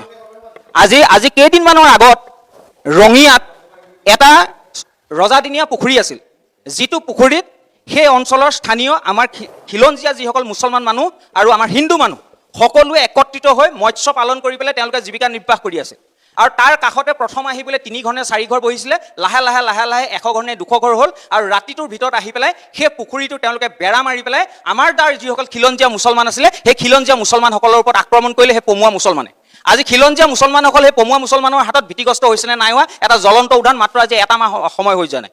আজি কিছুদিনৰ আগতে নামনি অসমত সৰিয়হৰ খেতি কৰিলে। আপুনি অলপ দেৰি আগতে কৈছে যে আমাৰ অসমীয়া যুৱক যুৱতীসকল কৰ্মমুখী নহয় নি? আমাৰ অসমীয়া যুৱক যুৱতীসকল সম্পূৰ্ণ কৰ্মমুখী। আজি কিছুদিনৰ আগতে আমাৰ অসমীয়া যুৱক যুৱতীয়ে এটা সংস্থা খুলি লৈ পেলাই তেওঁলোকে প্ৰায় 70 বিঘা ওপৰত মাটিত সৰিয়হ খেতি কৰিলে। আৰু ৰাতিটোৰ ভিতৰত সেই পমুৱা মুছলমান সন্দেহযুক্ত বাংলাদেশীৰ মানুহ আহি ট্ৰেক্টৰ চলাই সেই সৰিয়হ খেতিখিনি নষ্ট কৰি থৈ গ'ল। আজি যদি তেওঁলোকে বাৰংবাৰ খিলঞ্জীয়া জনসাধাৰণৰ ওপৰত, খিলঞ্জীয়া প্ৰতিটো জাতি জনগোষ্ঠীৰ ওপৰত অত্যাচাৰ কৰি থাকে, তেতিয়া কেনেকে আমাৰ স্থানীয় যুৱক যুৱতীসকলে কিবা এটা কাম কৰিবলৈ আগবাঢ়ি যাব? আৰু দ্বিতীয়তে মুখ্যমন্ত্ৰীজনৰ পদত্যাগৰ কথা কৈছে। মুখ্যমন্ত্ৰীজনে প্ৰথমজন এজন মুখ্যমন্ত্ৰী যিজনে সাহসিকতাৰে আজিৰ দিনত যিমানবোৰ পমুৱা মুছলমান আৰু সন্দেহযুক্ত নাগৰিকে অভয়াৰণ্যকে আদি কৰি যিমান স্থান দখল কৰিলে এজন মুখ্যমন্ত্ৰীয়ে উচ্ছেদ কৰিছে, তাৰ বাবে কি মুখ্যমন্ত্ৰীজনে পদত্যাগ কৰিব লাগে? আজি কাজিৰঙাৰ এটা অংশ সেই সন্দেহযুক্ত নাগৰিকসকলে দখল কৰি পেলাইছিলে, সেইসকলক উচ্ছেদ কৰিলে, গড় হত্যা ৰোধ কৰিলে, তাৰ বাবে কি মুখ্যমন্ত্ৰীজনে পদত্যাগ কৰিব লাগে? আজি প্ৰত্যেকজন আমাৰ শিক্ষিত ছাত্ৰ ছাত্ৰীয়ে এটকা পইচা নিদিয়াকে নিজৰ মেৰিট বেচিছত চাকৰি পাইছে, তাৰ বাবে কি মুখ্যমন্ত্ৰীজনে পদত্যাগ কৰিব লাগে? প্ৰত্যেক দিনাই অসমত 40 কিলোমিটাৰ ৰাস্তা বনি আছে, তাৰ কাৰণে কি মুখ্যমন্ত্ৰীজনে পদত্যাগ কৰিব লাগে? আজি ৰংঘৰ ভাগে থাকিলে, ৰজাই যেনেকে বনাই থৈ গৈছে তেনেকে থাকিলে, তাত কোনো ব্যৱস্থা নহ'ল। কংগ্ৰেছ চৰকাৰৰ দিনা লাইট এণ্ড চাউণ্ড আহিছে বুলি শুনিলো, সেয়া আমি নামতহে শুনিলো, চাউণ্ডৰ অকমানি বাকচ এটা আমি দেখি নাপালো। কিন্তু আজি সেই ৰংঘৰত 283 কোটি টকা প্ৰজেক্ট খাৰা কৰিলে। আজি আমাৰ ইয়াত আপুনি যদি আহোঁতে চাইছে, আমাৰ কাষতে আমাৰ টাই মিউজিয়ামটো আছে। টাই মিউজিয়ামটো যিদিনাখন মুখ্যমন্ত্ৰী মহোদয় ইয়াত সোমাইছিলে, সেইদিনাখন লাইট নাছিলে, লাইটৰ বিল দিব পৰা নাছিলে, 75,000 টকা হৈছিলে। লগালগ মুখ্যমন্ত্ৰী ফাণ্ডৰ পৰা AC বিলে পইচা ট্ৰেন্সফাৰ কৰি একেদিনাই আমাৰ টাই মিউজিয়ামক লাইটৰ ব্যৱস্থা কৰিলে। আৰু সেইদিনাই ঘোষণা কৰি থৈ গৈছিলে যে এই টাই মিউজিয়ামটো নতুনকৈ বনাব লাগিব। ইতিমধ্যে টাই মিউজিয়ামৰ প্ৰকল্প প্ৰায় সম্পূৰ্ণ হোৱাৰ দিশত, তাৰ বাবে মুখ্যমন্ত্ৰীয়ে পদত্যাগ কৰিব লাগে। আজি শিৱসাগৰত ডিমৌত মেডিকেল কলেজ এখন আহিলে, চৰাইদেউত মেডিকেল কলেজ আহিলে, কেঞ্চাৰ হস্পিটেল আহিলে, IIM আনিব পাৰিলে, তাৰ বাবে কি মুখ্যমন্ত্ৰীয়ে পদত্যাগ কৰিব লাগে? এইবোৰ কথা আচলতে হাস্যকৰ। আৰু আজি পৰকজ্যোতি দাস মোৰ বন্ধু, তেওঁ এটা অনুসূচিত জাতি ছাত্ৰ সন্থা এটা সংগঠনৰ প্ৰতিনিধি, কিন্তু তেওঁৰ কথাবোৰ মোৰ শুনি এনেকুৱা লাগিছে যে তেওঁ আওপকীয়াকৈ তাৰপৰা সমৰ্থনত যেন নিৰ্বাচনী প্ৰচাৰত অংশগ্ৰহণ কৰিছে, মোৰ তেনেকুৱা অনুভৱ হৈছে। মই বিজেপিৰ আৰু প্ৰতিনিধি আছে, ইয়াত উপস্থিত আছে, আৰু বিজেপিৰ প্ৰতিনিধি মই এখেতৰ ওচৰত যাব বিচাৰিছোঁ। তেতিয়া তেখেতে কথা ক'ব বিচাৰিছিল, কিন্তু তেতিয়া কথাটো আধাতে ৰৈ গ'ল। ঠিক আছে, অন্য এজন আছে, আমাৰ ছাত্ৰ এজন আছে, গতিকে তেখেতৰ পৰা আমি কিছু কথা জানিব পাৰিম সামগ্ৰিকভাৱে শিৱসাগৰৰ উন্নয়ন, শিৱসাগৰৰ সমস্যা, এই বিষয়টোক লৈ আপুনি মতামত দাঙি ধৰক। প্ৰথমেতো মই কোনো দল সংগঠনৰ প্ৰতিনিধি নহয়, মই এজন সাধাৰণ ছাত্ৰ হিচাপে, এজন সাধাৰণ নাগৰিক হিচাপে আপোনালোকৰ আগত আমাৰ সাধাৰণ ৰাইজৰ যিসকল সমস্যা আৰু যি চিন্তাধাৰা, এই চিন্তাধাৰা মই ব্যক্ত কৰিবলৈ আহিছোঁ। আজি প্ৰথমেই মই সমষ্টিৰ উন্নয়নৰ বিষয়ে যদি মই কথা ক'বলৈ যাওঁ, অখিল গগৈ ডাঙৰীয়া এজন বিৰোধী বিধায়ক হিচাপে তেওঁৰ যিমান সামৰ্থ্য, সেই সামৰ্থ্য অনুযায়ী বিৰোধী বিধায়কসকলৰ ভিতৰত শিৱসাগৰ সমষ্টিত কিন্তু ভাল কাম কৰিছে, তেওঁ ভাল কাম নকৰা নহয়। কিন্তু আমি যদি অন্যান্য সমষ্টি কিছুমান চাবলৈ যাওঁ, তাৰ তুলনাত শিৱসাগৰ সমষ্টিত এতিয়াও কাম বহুখিনি বাকী আছে। সেয়া তেওঁ বিৰোধী বিধায়ক হিচাপে কৰিব পৰা নাই নে চৰকাৰৰ পৰা সহায় পাই কৰিব পৰা নাই নে তেওঁৰ নিজৰ ইচ্ছামতে কৰিব পৰা নাই, সেই কথা মই এতিয়া ক'ব নোৱাৰিম। কিন্তু সমষ্টিত কাম বহুখিনি আছে। তো সেয়েহে তেওঁক 10ৰ ভিতৰত যদি আমি সমষ্টিৰ উন্নয়নৰ ভিতৰত এজন বিৰোধী বিধায়ক হিচাপে যদি নাম্বাৰ দিওঁ, তেতিয়া আমি 8 নম্বৰ হ'লেও তেওঁক দিব লাগিব। আৰু দ্বিতীয়তে মিয়া সমস্যাৰ কথা ইয়াত বহুখিনি চিঞৰ-বাখৰ হৈ গ'ল মিয়া সমস্যাৰ বিষয়ে। আৰু মই এটা কথা ভাবোঁ যে ভাৰতবৰ্ষত আৰু আমাৰ অসমত যি অবৈধ বাংলাদেশীৰ সমস্যা আছে, সেই সমস্যা এতিয়াই নহয়, বহু পুৰণা। আৰু সেই সমস্যা যদি আমি ভালদৰে সমাধান কৰিব লাগে, তেন্তে আমি ৰাইজ আৰু প্ৰত্যেকটো দল সংগঠন আৰু বিৰোধী আৰু যি শাসকীয় পক্ষ একত্ৰিত হৈ কাম কৰিব লাগিব। আমি দেখোঁ যে নিৰ্বাচনৰ আগতহে এই মিয়া ইছ্যুটো আহে। মোৰ এনেকুৱা লাগে যে এতিয়া ইউনিছ তামুলী হৈ গ'ল বা 2-এজন দল সংগঠনৰ প্ৰতিনিধি হৈ গ'ল, তেওঁলোকক হয়তো কোনোবাই টকা অকণমান দলিয়াই দিয়ে আৰু তাৰপিছত তেওঁলোকে মিয়া খেদা সেই আন্দোলনটো আৰম্ভ কৰে আৰু তাৰপিছত ইলেকশ্যনৰ পিছত সেইবোৰ বন্ধ হৈ যায়। মই এটা বস্তু ভাবোঁ যে যদি মিয়া সমস্যাটো ইমান এটা ডাঙৰ সমস্যা, যদি মিয়াই আমাৰ অসমৰ মানুহৰ মাটি বাৰী লৈ আছে, যদি মিয়াই আমাৰ মানুহৰ চাকৰি লৈ আছে, মিয়াই আমাৰ মানুহৰ কৰ্মখিনি কৰি আমাৰ অসমীয়া মানুহৰ কৰ্মখিনি তেওঁলোকে কাঢ়ি লৈছে, তেতিয়াহ'লে মিয়াকটো আমি অতি সোনকালে খেদিব লাগে। এতিয়া ভাৰতীয় জনতা পাৰ্টীৰ চৰকাৰ আছে। ভাৰতীয় জনতা পাৰ্টীৰ যদি চৰকাৰে মুখ্যমন্ত্ৰী অহাৰ আগতে, মুখ্যমন্ত্ৰী মিটিঙৰ আগতে এদিনৰ ভিতৰতে যদি এটা ধূলিময় এটা বেয়া ৰাস্তা যদি ভাল কৰি দিব পাৰে, তেন্তে তেওঁলোকে আমাৰ শিৱসাগৰত থকা মিয়াও অতি শীঘ্ৰে খেদিব পাৰে। মই এটা কথা ভাবোঁ যে এই মিয়া সমস্যাটোৰ সম্পূৰ্ণ বিফলতা প্ৰশাসনৰ আৰু চৰকাৰৰ। ই এক নিৰ্বাচনী ইছ্যু হিচাপে ব্যৱহাৰ কৰি থকা হৈছে। মুখ্যমন্ত্ৰীয়ে বাৰে বাৰে কৈ থাকে যে মিয়া ছোৱালীবোৰেতো মোক বহুত ভাল পায়, তেওঁলোকক মই আঁচনি দিওঁ, মিয়াইতো মোক বেয়া নাপায়। অখিল গগৈ ডাঙৰীয়াও ৰাজনীতিৰ কাৰণেই হয়তো তেওঁ মিয়া অধ্যুষিত সমষ্টিসমূহত গৈ তেওঁ নিৰ্বাচনী প্ৰচাৰ চলায়। গৌৰৱ গগৈ ডাঙৰীয়াও মিয়াৰ বিপক্ষে ক'বলৈ ভয় কৰে। তেতিয়াহ'লে মই এটা প্ৰশ্ন কৰিব বিচাৰিছোঁ, যদি আপোনালোকে এই অবৈধ সমস্যাটোৰ বিষয়ে আপোনালোকে যদি মাত মাতিবলৈ ভয় কৰে, আপোনালোকক যদি তেওঁলোকৰ ভোট লাগেই, তেন্তে ৰাইজক কিয় আপোনালোকে আভুৱা ভৰি আছে? গতিকে যদিহে আমি জাতীয় সমস্যাৰ সমাধান বিচাৰোঁ, আমি যদিহে যিবোৰ সমস্যাই আমাক ভাৰাক্ৰান্ত কৰিছে, সেইবোৰ সমস্যা যদি আমি সমাধান বিচাৰোঁ, সেই সমস্যা সমাধানৰ ক্ষেত্ৰত আমাক ৰাজনৈতিক সদিচ্ছা লাগিব। আপুনি অতি গুৰুত্বপূৰ্ণ কথাটো উল্লেখ কৰিছে। আমাক মাত্ৰ এটাই এতিয়া কৰিব লাগে যে যদি মিয়া সমস্যাটো, মই জানো যে অসমত মিয়া সমস্যা বহুত ডাঙৰ সমস্যা, বানপানীৰ পিছতে মিয়াৰ সমস্যা আমাৰ অসমত আছে। আৰু এই মিয়াৰ সমস্যা যদি আমি ভালকৈ সমাধান কৰিব লাগে, তেন্তে হ'লে এই নিৰ্বাচনৰ আগতে ভেকু ভাওনা, এই লেতেৰা ৰাজনীতিবোৰ বাদ দি যিসকল অবৈধ মিয়া আছে, আমাৰ শিৱসাগৰত আছে, নগাঁৱত আছে, য'তেই নাথাকক, উজনি নামনি য'তেই নাথাকক, সেই মিয়া মানুহসকলক চিনাক্ত কৰি তেওঁলোকক অতি শীঘ্ৰে বাংলাদেশলৈ ডিপৰ্ট কৰাৰ ব্যৱস্থা কৰিব লাগে। যদি এই কাম কৰা কাৰো সাহস নাই, তেন্তে আপোনালোকে মিয়াৰ ইছ্যু কথা নক'ব, তেন্তে আপোনালোকে মিয়াক লৈ ৰাজনীতি নকৰিব। ধন্যবাদ। আমাৰ মাজত আন এগৰাকী ব্যক্তি আছে, আমাৰ মাজত জিন্তু মেছ নহয় জানো? গতিকে আপোনাৰ পৰা সামগ্ৰিকভাৱে জানিব বিচাৰিম বিষয়। আমাৰ আচলতে আলোচনাৰ মূল বিষয়টোৱে আছিল শিৱসাগৰ কেন্দ্ৰিক। যিহেতু শিৱসাগৰৰ উন্নয়ন শিৱসাগৰ কৈছে, গতিকে আপোনাৰ দৃষ্টিভংগীৰে আপুনি ক'ব পাৰে। ইতিমধ্যে সমষ্টি উন্নয়নৰ প্ৰসংগটোৰ লগতে মিয়াৰ বিষয়টো যিহেতু আহিছে, আৰু অসমৰ ৰাজনীতিত এতিয়া বৰ্তমান সময়ত মিয়াৰ প্ৰসংগটো খুব সাংঘাতিক ধৰণে ওলাইছে। মই আপোনাৰো প্ৰসংগতে সুধিব লাগিব, ক'ব লাগিব মানে, মোৰ আপোনাৰ প্ৰতি এটা আক্ষেপ আছে যে আপুনি যিহেতু গণতন্ত্ৰৰ চতুৰ্থ স্তম্ভ মানে সংবাদ মাধ্যমক প্ৰতিনিধিত্ব কৰা এজন সাংবাদিক, গতিকে আপুনি গণতান্ত্ৰিক প্ৰমূল্যৰ বিষয়টো আপোনাতকৈ বেছি বোধকৰোঁ আমাৰ ইয়াত থকা কোনো নাজানিব। আৰু গণতান্ত্ৰিক প্ৰমূল্য বুজা এজন ব্যক্তিয়ে যেতিয়া সোধে যে নাগৰিক হ'ল বুলি মিয়া এজন শিৱসাগৰত থাকিব নোৱাৰে নেকি, সেইটো এটা গণতন্ত্ৰৰ কাৰণে আটাইতকৈ দুৰ্ভাগ্য বিষয় এটা। মই বৰ লজ্জা অনুভৱ কৰিছোঁ, দুখ অনুভৱ কৰিছোঁ যে এজন সাংবাদিকে যেতিয়া প্ৰশ্ন কৰে যে ভাৰতৰ নাগৰিক হ'ল বুলি, নহয় ভাৰতৰ নাগৰিক আপুনি সুধিছে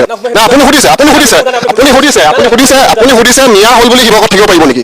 সেই প্ৰশ্নটো যদি মিয়া এজন ভাৰতৰ নাগৰিক হয়, ভাৰতীয় নাগৰিক হ'লে বুলি আপুনি সেই প্ৰশ্নটো অতিকে দুখজনক প্ৰশ্ন এটা, কিয়নো গণতান্ত্ৰিক অধিকাৰ আছে, দেশৰ যিকোনো প্ৰান্তত থাকিব পাৰিব। মই আপোনাৰ সেই প্ৰসংগলৈ যোৱাৰ আগতে এটা কথা ক'ম যে পৃথিৱীৰ যিমান ফেচিষ্ট সাম্প্ৰদায়িক শক্তি আছে, তেওঁলোকে এটা ৰাজনৈতিক ইছ্যু বনাবলৈ ইণ্টাৰনেল এনিমি তৈয়াৰ কৰিলে, আভ্যন্তৰীণ শত্ৰু। আৰু আজিৰ তাৰিখত আভ্যন্তৰীণ শত্ৰুটো হৈছে অসমৰ মিয়া। আৰু তাৰ কাৰণে বিভিন্ন ধৰণৰ ফেচিষ্ট সংগঠনবিলাকক ব্যৱহাৰ কৰে, সেইটো গোটেই পৃথিৱীজনিত কথা এটা। আৰু মৌলিক যিবিলাক বিষয়, সেই মৌলিক বিষয়বিলাকৰ পৰা আঁতৰাই ৰাখিবলৈ চেষ্টা কৰে, এই ধৰণৰ সাম্প্ৰদায়িক এটা বাতাবৰণ কৰিছে। মোৰ বন্ধুবৰ, মোৰ দাদা বিজেপি কৰাৰ আগতে তেওঁ সদৌ অসম ছাত্ৰ সন্থাৰ জড়িত আহিছিল। আছুৰ যিহেতু কৰিছে, তেওঁ অসম চুক্তিৰ কথাটো ভালদৰে জানে, অসম আন্দোলনৰ প্ৰসংগটো ভালদৰে জানে। অসম চুক্তিৰ অনুসৰি 1971 চনৰ আগত অহা প্ৰতিজন বা প্ৰতিজন বংগমূলীয় বা যিয়ে কওক আপুনি তেওঁ ভাৰতৰ নাগৰিক বুলি অসম চুক্তিয়ে কৈছে। অসম চুক্তিৰ 6 নং দফা আজিলৈকে কাৰ্যকৰী হ'ল নাই। যদি 71 চনৰ আগত অহা তেওঁলোকক যদি ভাৰতীয় নাগৰিক হিচাপে আমি গণ্য কৰোঁ, তেতিয়াহ'লে 71 চনৰ আগত অহা মানুহক অসমৰ যিকোনো প্ৰান্তত থকাৰ অধিকাৰ আছে নাই? সেই অধিকাৰ খৰ্ব কৰিলে অসম চুক্তি উলংঘা কৰা হয় নহয়, সেই প্ৰশ্নটো আছে। অন্যহাতে এটা কথা কৈছোঁ যে যদি বিদেশী হয় তেতিয়াহ'লে এটা কথা ঠিক যে এই চৰকাৰখনে বাৰে বাৰে বাংলাদেশীৰ কথা কৈ থাকে, মিয়াৰ কথা কৈ থাকে। সেইদিনা মুখ্যমন্ত্ৰী নিজে কৈছে যে 51ৰ আগত অহা চব খিলঞ্জীয়া হয়। যদি 51ৰ আগত অহা সকলোকো আমি মিয়া বুলি কওঁ, 71 চনৰ আগত অহা সকলোকো মিয়া বুলি কওঁ, মুখ্যমন্ত্ৰীয়ে নিজে খিলঞ্জীয়া সংজ্ঞা দিছে। এতিয়া কথাটো হ'ল কি, যদি বিদেশী প্ৰসংগ হয় তেতিয়াহ'লে লাষ্ট 10 বছৰত বিধানসভাত দিয়া তথ্য অনুসৰি 3000তকৈ অধিক বিদেশী ডিপোৰ্ট কৰিব পৰা নাই। এইটো চৰকাৰৰ ব্যৰ্থতা হয় নহয়। প্ৰতি বছৰে 1 লাখ চাকৰি দিম কৈছে, 10 বছৰ 10 লাখ চাকৰি দিব পাৰিলে নোৱাৰিলে। সেই প্ৰশ্নটো আছে। গতিকে অন্যহাতে মই এটা কথা কওঁ যে মানুহৰ সাধাৰণ মৌলিক বিষয়বিলাকৰ পৰা আঁতৰাই ৰাখিবলৈ কাৰণে খাটি খোৱা মানুহৰ মৌলিক যিবিলাক বিষয়, জাতীয় যিবিলাক বিষয়, অসম চুক্তিৰ 6 নং দফাৰ ৰূপায়ণৰ, বিদেশী সমস্যা সমাধানৰ, 6 জনকো জনজাতি কৰি অসমৰ অসমীয়া মানুহৰ সাংবিধানিক ৰক্ষা কৱচৰ বিষয়টো বা অন্যান্য বিষয়টো, আৰু অসমৰ এতিয়া উচ্ছেদ কৰাৰ কথা কৈ আছে, চৰকাৰী মাটি বেদখল মুক্ত কৰাৰ কথা কৈছে, পৰ্বতজোৰা মাটি, ট্ৰাইবেল বেল্ট ব্লকৰ মাটি যে আদানী আম্বানীক দি আছে, সেই প্ৰসংগবিলাক কোনে তুলি ধৰিব? এই অন্যান্য বিষয়ৰ পৰা মুখ্যমন্ত্ৰী নিজে অসমৰ ইতিহাসত আটাইতকৈ বেছি সম্পত্তি গোটোৱা মুখ্যমন্ত্ৰী এজনে আছে হিমন্ত বিশ্ব শৰ্মা। আটাইতকৈ বেছি দুৰ্নীতিবান মানুহজনী হৈছে হিমন্ত বিশ্ব শৰ্মা। আজি উন্নয়নৰ কথাটো কৈছে, ৰাইজৰ পৰা যিমান টেক্স কালেকশ্যন কৰিছে, শোষণ কৰিছে, কৰ অত্যাধিক হৈছে, GST পৰা আদি কৰি ইনকম টেক্সৰ পৰা আদি কৰি মাটিৰ খাজনালৈকে বৃদ্ধি হৈছে। এই বৃদ্ধিৰ টকাবিলাকতো ৰাস্তা পদূলি বনাবই লাগিব, বিভিন্ন অনুষ্ঠান প্ৰতিষ্ঠান বনাব লাগিব। তেখেতে খুব ভাল কথা কৈছে, বিনা পইচাত চাকৰি, এইটো বেছিক দায়িত্ব আছিল, মৌলিক দায়িত্ব। আপোনাক এটা প্ৰশ্ন কৰিছোঁ, 100 ভিতৰত পৰীক্ষা পাছ কৰিবলৈ 100 ভিতৰত মিনিমাম 30 লাগে। 2 নম্বৰ লৈ পিনি যদি কয় মই পৰীক্ষা পাছ কৰিলোঁ, 2 নম্বৰ লৈ পিনি যদি কয় মই পাছ কৰিলেতো এটা অনৰ্থক প্ৰশ্ন এটা। শুনক দাদা, আপুনিও জানে যে বিদেশী সমস্যা সমাধান হোৱা নাই। 3000 আপোনাৰ মুখ্যমন্ত্ৰী নিজে কোৱা কথা এইটো, 3000 বিদেশী বহিষ্কাৰ কৰিবলৈ সক্ষম হোৱা নাই, 3000 বহিষ্কাৰ কৰিবলৈ সক্ষম হোৱা নাই, লাখে বাংলাদেশী। তেতিয়াহ'লে মুখ্যমন্ত্ৰী ব্যৰ্থতা হয় নহয়? ভাৰতৰ শ্ৰমজীৱী মানুহক যদি 71 চনৰ আগত অহা মানুহক যদি তেওঁ যদি হাৰাশাস্তি কৰিছে, সেইটো সংবিধান উলংঘা কৰা হ'ল নহয়? সাংবিধানিক পদবীত থাকি এইবিলাক জাষ্টিফাই কৰাটো কেনেকুৱা ধৰণৰ এটা কথা? এই প্ৰশ্নবিলাক আছে। সাধাৰণ মানুহ চাওক, সাধাৰণ খাটি খোৱা মানুহৰ মৌলিক প্ৰশ্নবিলাক আজি অসমৰ, মোক ক'বলৈ দিয়ক, আপুনি ক'ব, মোক ক'বলৈ দিয়ক। মই আপুনি কথা এটা কোৱা নাইতো দাদা, মই আপুনি কথা মই কৈ থকা দাদা, আপোনাৰ প্ৰতি সমৰ্থন আছে, মোক ক'বলগীয়া নাই। আপোনাৰ গণতান্ত্ৰিক অধিকাৰ আছে আপোনাৰ মতটো প্ৰকাশ কৰা। মোৰ মতটো পোষণ কৰিবলৈ মোক গণতান্ত্ৰিক দিয়ক, নে কেনেকুৱা গণতান্ত্ৰিক পৰিৱেশ তৈয়াৰ কৰিব? আজি সেইদিনা 4জন অসমীয়া যুৱক বাংগালোৰত এটা কেনেকুৱা দুৰৱস্থাত মৰিছে সংস্থাপনৰ অভাৱে। যোৱা সময়ছোৱাত ৰাজহুৱা আৰু ব্যক্তিগত উদ্যোগীৰ ক্ষেত্ৰত বিয়োগাত্মক ভূমিকাৰ কাৰণে আজি অসমৰ অৰ্থনৈতিক উন্নয়ন হোৱা নাই। আজি 2-3টা কথা কৈছে, আজি 2-3টা ইণ্ডাষ্ট্ৰীৰ কথা কৈছে। মৰিগাঁৱৰ যিটো জাগিৰোডৰ যিটো ইণ্ডাষ্ট্ৰী হৈছে, কিমান কেইটকাত এটকা মূল্যত মাটি বেলেগত দি দিছে।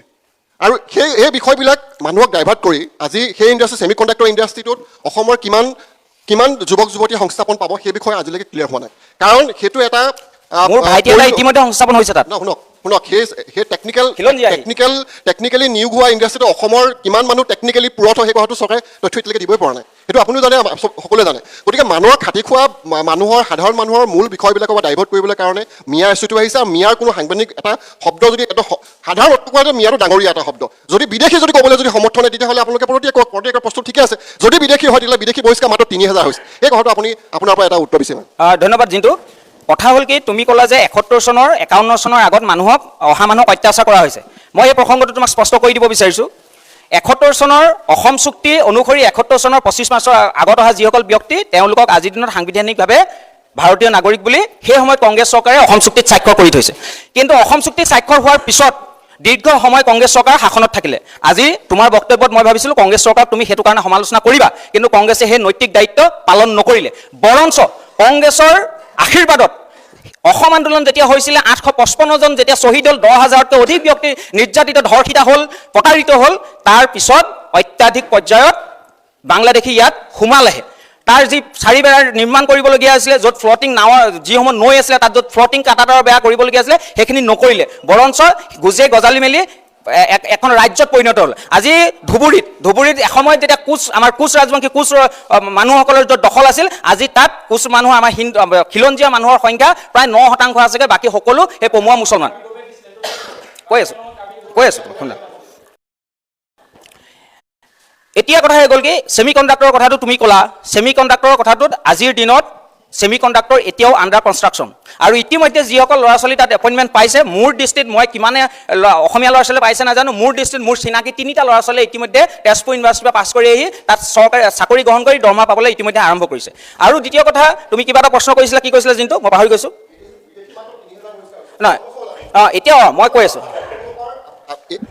এই যিটো কংগ্ৰেছৰ ফেইলিয়াৰ কোনো অস্বীকাৰ কৰা নাই কংগ্ৰেছৰ ফেইলিয়াৰ কাৰণে বিদেশী লাখে লাখে বিদেশী আহিলে কিন্তু লাষ্ট 10 বছৰ আপোনালোকে 3000 অকল বহিষ্কাৰ কৰিছে সেইটো ফেইলিয়াৰ হয় নে নহয় নাই এতিয়া এই বিষয়টো কাৰণেতো আপোনালোক আহিছে এতিয়া আপোনালোকক চৰকাৰে কৈছে সেইকাৰণেতো কৈছে যদি 3 বছৰ 3000 আপোনালোকে সেইটো কথা নাই এতিয়া 3 বছৰত তুমি 10 বছৰত যিখিনি বহিষ্কাৰ হ'ল তাৰ আগত কিমান হৈছিল সেইটো চাই লোৱা প্ৰথম কথা দ্বিতীয় কথা হ'ল কি প্ৰথম বহিষ্কাৰ তোমাৰ বাৰীত যেতিয়া গৰু সোমাব বা ছাগলী সোমাব সদায় তুমি ছাগলীকেইটা বা গৰুকেইটা খেতি থাকিব নোৱাৰা প্ৰথম তাৰ জেওৰাখন ঠিক কৰি ল'ব লাগিব এতিয়া চৰকাৰে তাত গুৰুত্ব দিছে যে প্ৰথম আমি বেৰা তুমি চোৱা যিটো কাম 70 বছৰে কৰিব পৰা নাই তাত এতিয়া তুমি যিখিনি কথা কৈ আছা আজি য'ত কাটাদাৰ বনাই গৈছে তাত ব্ৰহ্মপুত্ৰ খহনি আহি পেলাই আকৌ কাটাদাৰৰ বেৰা ভাঙি লৈ গৈছে আকৌ উন্মুক্ত হৈ গৈছে তাত আকৌ নতুনকৈ ফ্লটিং কাটাদাৰৰ বেৰা নিৰ্মাণ কৰিবলগীয়া হৈছে এইটো এটা দীঘলীয়া প্ৰচেষ্টা ইয়াত কৰি আছে হা তুমি কোৱা তুমি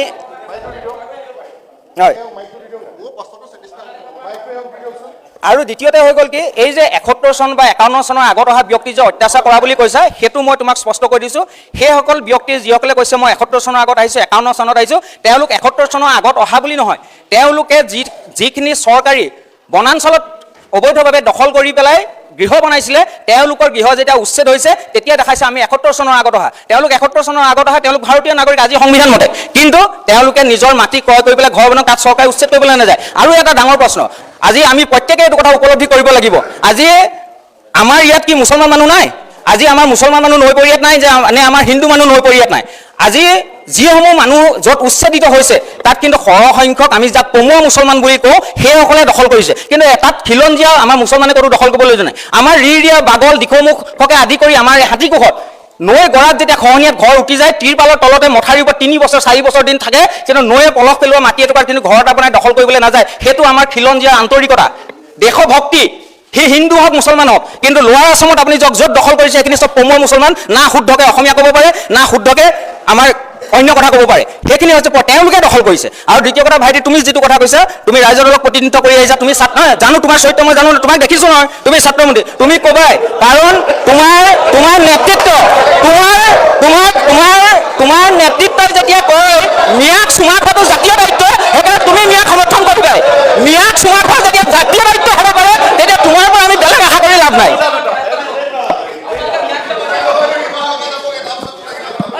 মই এটা কথা কৈ লওঁ মই বেছি কথা নকওঁ আমাৰ মানে সন্মানীয় বিশ্ব ভূঞা ডাঙৰীয়াই মোক এটা কথা ক'লে যে অনুসূচিত জাতি ছাত্ৰ সন্থাৰ প্ৰতিনিধি হিচাপে তেওঁ আওপকীয়াকৈ কাৰোবাক সমৰ্থন কৰি আহিছে নেকি বুলি তেনেকুৱা কথা এটা ক'লে মই এইখিনিতে মই বিজেপি দলৰ প্ৰতিনিধিসকলকো কওঁ ৰাইজৰ দলৰ প্ৰতিনিধিসকলকো কওঁ কংগ্ৰেছ দলৰ প্ৰতিনিধিসকলকো কওঁ আমি হ'লো প্ৰভাৱ গোষ্ঠী এখন দেশত প্ৰভাৱ গোষ্ঠীৰ কামেই হৈছে চৰকাৰক বিৰোধিতা কৰা আৰু চৰকাৰৰ যিবোৰ দুৰ্বলতা সেই দুৰ্বলতাবিলাক উদঙাই দিয়া এতিয়া এনেকুৱা হৈছে যে আমি যেতিয়া চৰকাৰক কিবা তেখেতৰ ভুলটো উদঙাই দিওঁ বা প্ৰশ্ন কৰোঁ বা কিবা দাবী কৰোঁ তেতিয়াহ'লে বিজেপিয়ে আমাক ক'বলৈ আৰম্ভ কৰে তুমি ৰাইজৰ দলৰ মানুহ তুমি কংগ্ৰেছৰ মানুহ এই নেগেটিভটো আপোনালোকে এৰি দিয়ক এইটো অত্যন্ত লজ্জাজনক অত্যন্ত ঘৃণনীয় আমাৰ স্বাধীনতাটো আপোনালোকে খৰ্ব নকৰিব এইটো আপোনাৰ কৰজোৰে আপোনালোকক আহ্বান জনাইছোঁ আবকীয়াকৈ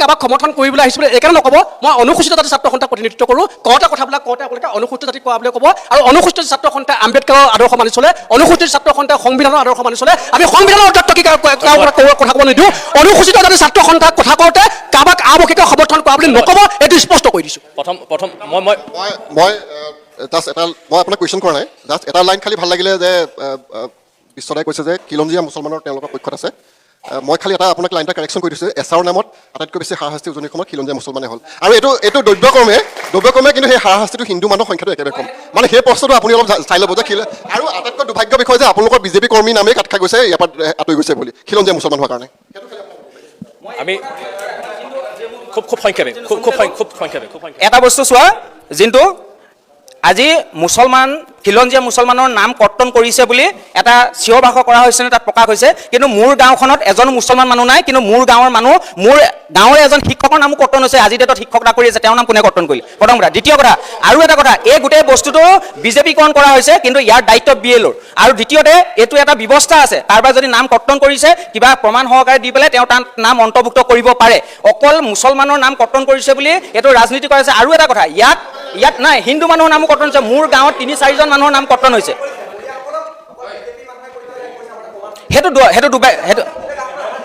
হয়, মই এজন বিজেপি কাৰ্যকৰ্তা হিচাপে মই সেই কথাটো মই গৰিহণা দিম। সেইটো আমাৰ কোনোবাই কৈছে, সেইটো BLOৰ নিৰ্দেশত কোনোবা BLOই দেখাই দিব লাগিব। আৰু এটা প্ৰব্লেম আছে, মই এইটো বেয়া নাপাবা, মই কৈছোঁ কি হ'ল, আমাৰ কি হয়, আমাৰ মুছলমান, মই এতিয়া ধৰি লোৱা হিন্দু মানুহ, মই ভূঞা লিখিলোঁ, মোৰ দেউতাই ভূঞা লিখে, মই ভূঞা লিখিলোঁ, মোৰ ল'ৰা ছোৱালীয়ে ভূঞা লিখে।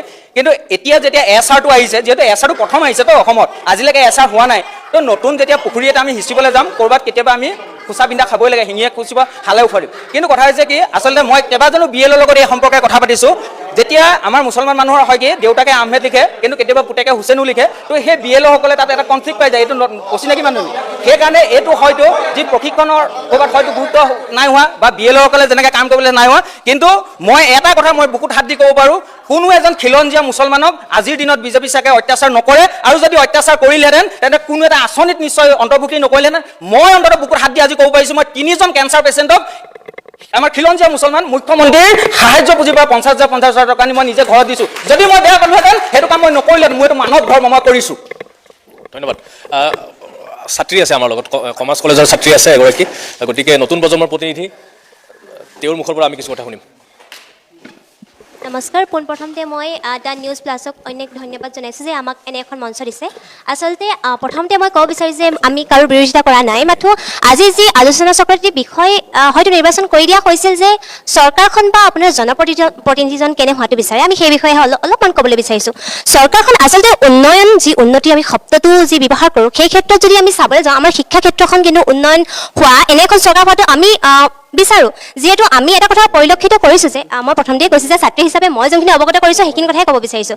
আজিৰ দিনত যদি আমি শিক্ষা ক্ষেত্ৰ ক'বলৈ যাওঁ, NEP 2020ৰ কথা চাবলৈ যাওঁ, তাত আমি পৰিলক্ষিত কৰিছোঁ শিক্ষা ক্ষেত্ৰখনতে বিভিন্ন স্কিল কোৰ্চ এইবোৰ ইয়াতে সংযুক্ত কৰা হৈছে। কিন্তু এই ক্ষেত্ৰত আমি হয়তো সকলো মহাবিদ্যালয়ত পঢ়ি থকা ছাত্ৰ ছাত্ৰীয়ে জানিব যে ইণ্টাৰ্ণশ্বিপ এনেধৰণৰ বহুতবোৰ কোৰ্চ কৰিছোঁ, য'ত নেকি মানে উপযুক্ত পৰিমাণৰ শিক্ষা কিন্তু আমি পোৱা নাই, য'ত এণ্টাৰৰ নামতে হওক ধৰি লওক ইণ্টাৰভিউ কেনেকৈ দিব লাগে, এইবোৰ কথাই আমি পৰিলক্ষিত কৰা হৈছে। যিটো নেকি 10 বছৰীয়া এটা সৰু ল'ৰা ছোৱালীয়ে চাগে ইউটিউবটো খুলিলেও গম পাব। এই ক্ষেত্ৰত NEP 2020য়ে কৈছিল যে অট'নমি উইথ একাউণ্টেবিলিটি, যিহেতু দেখা গৈছে যে শিক্ষা ক্ষেত্ৰখনত আজি বহুতো মহাবিদ্যালয় মানে বিশ্ববিদ্যালয়লৈ আপোনালোকৰ হোৱাটো যিটো আমি দেখি পাওঁ। যিহেতু আমি সকলোৱে জানো UGCৰ ফাণ্ড অনুসৰি যিটো 65% ফাণ্ড সেয়াটো ৰাষ্ট্ৰীয় বিশ্ববিদ্যালয়সমূহলৈ যায়, আৰু যি হৈছে মাত্ৰ 35%হে আমাৰ যিবোৰ ৰাজ্যিক বিশ্ববিদ্যালয় তালৈ আহে।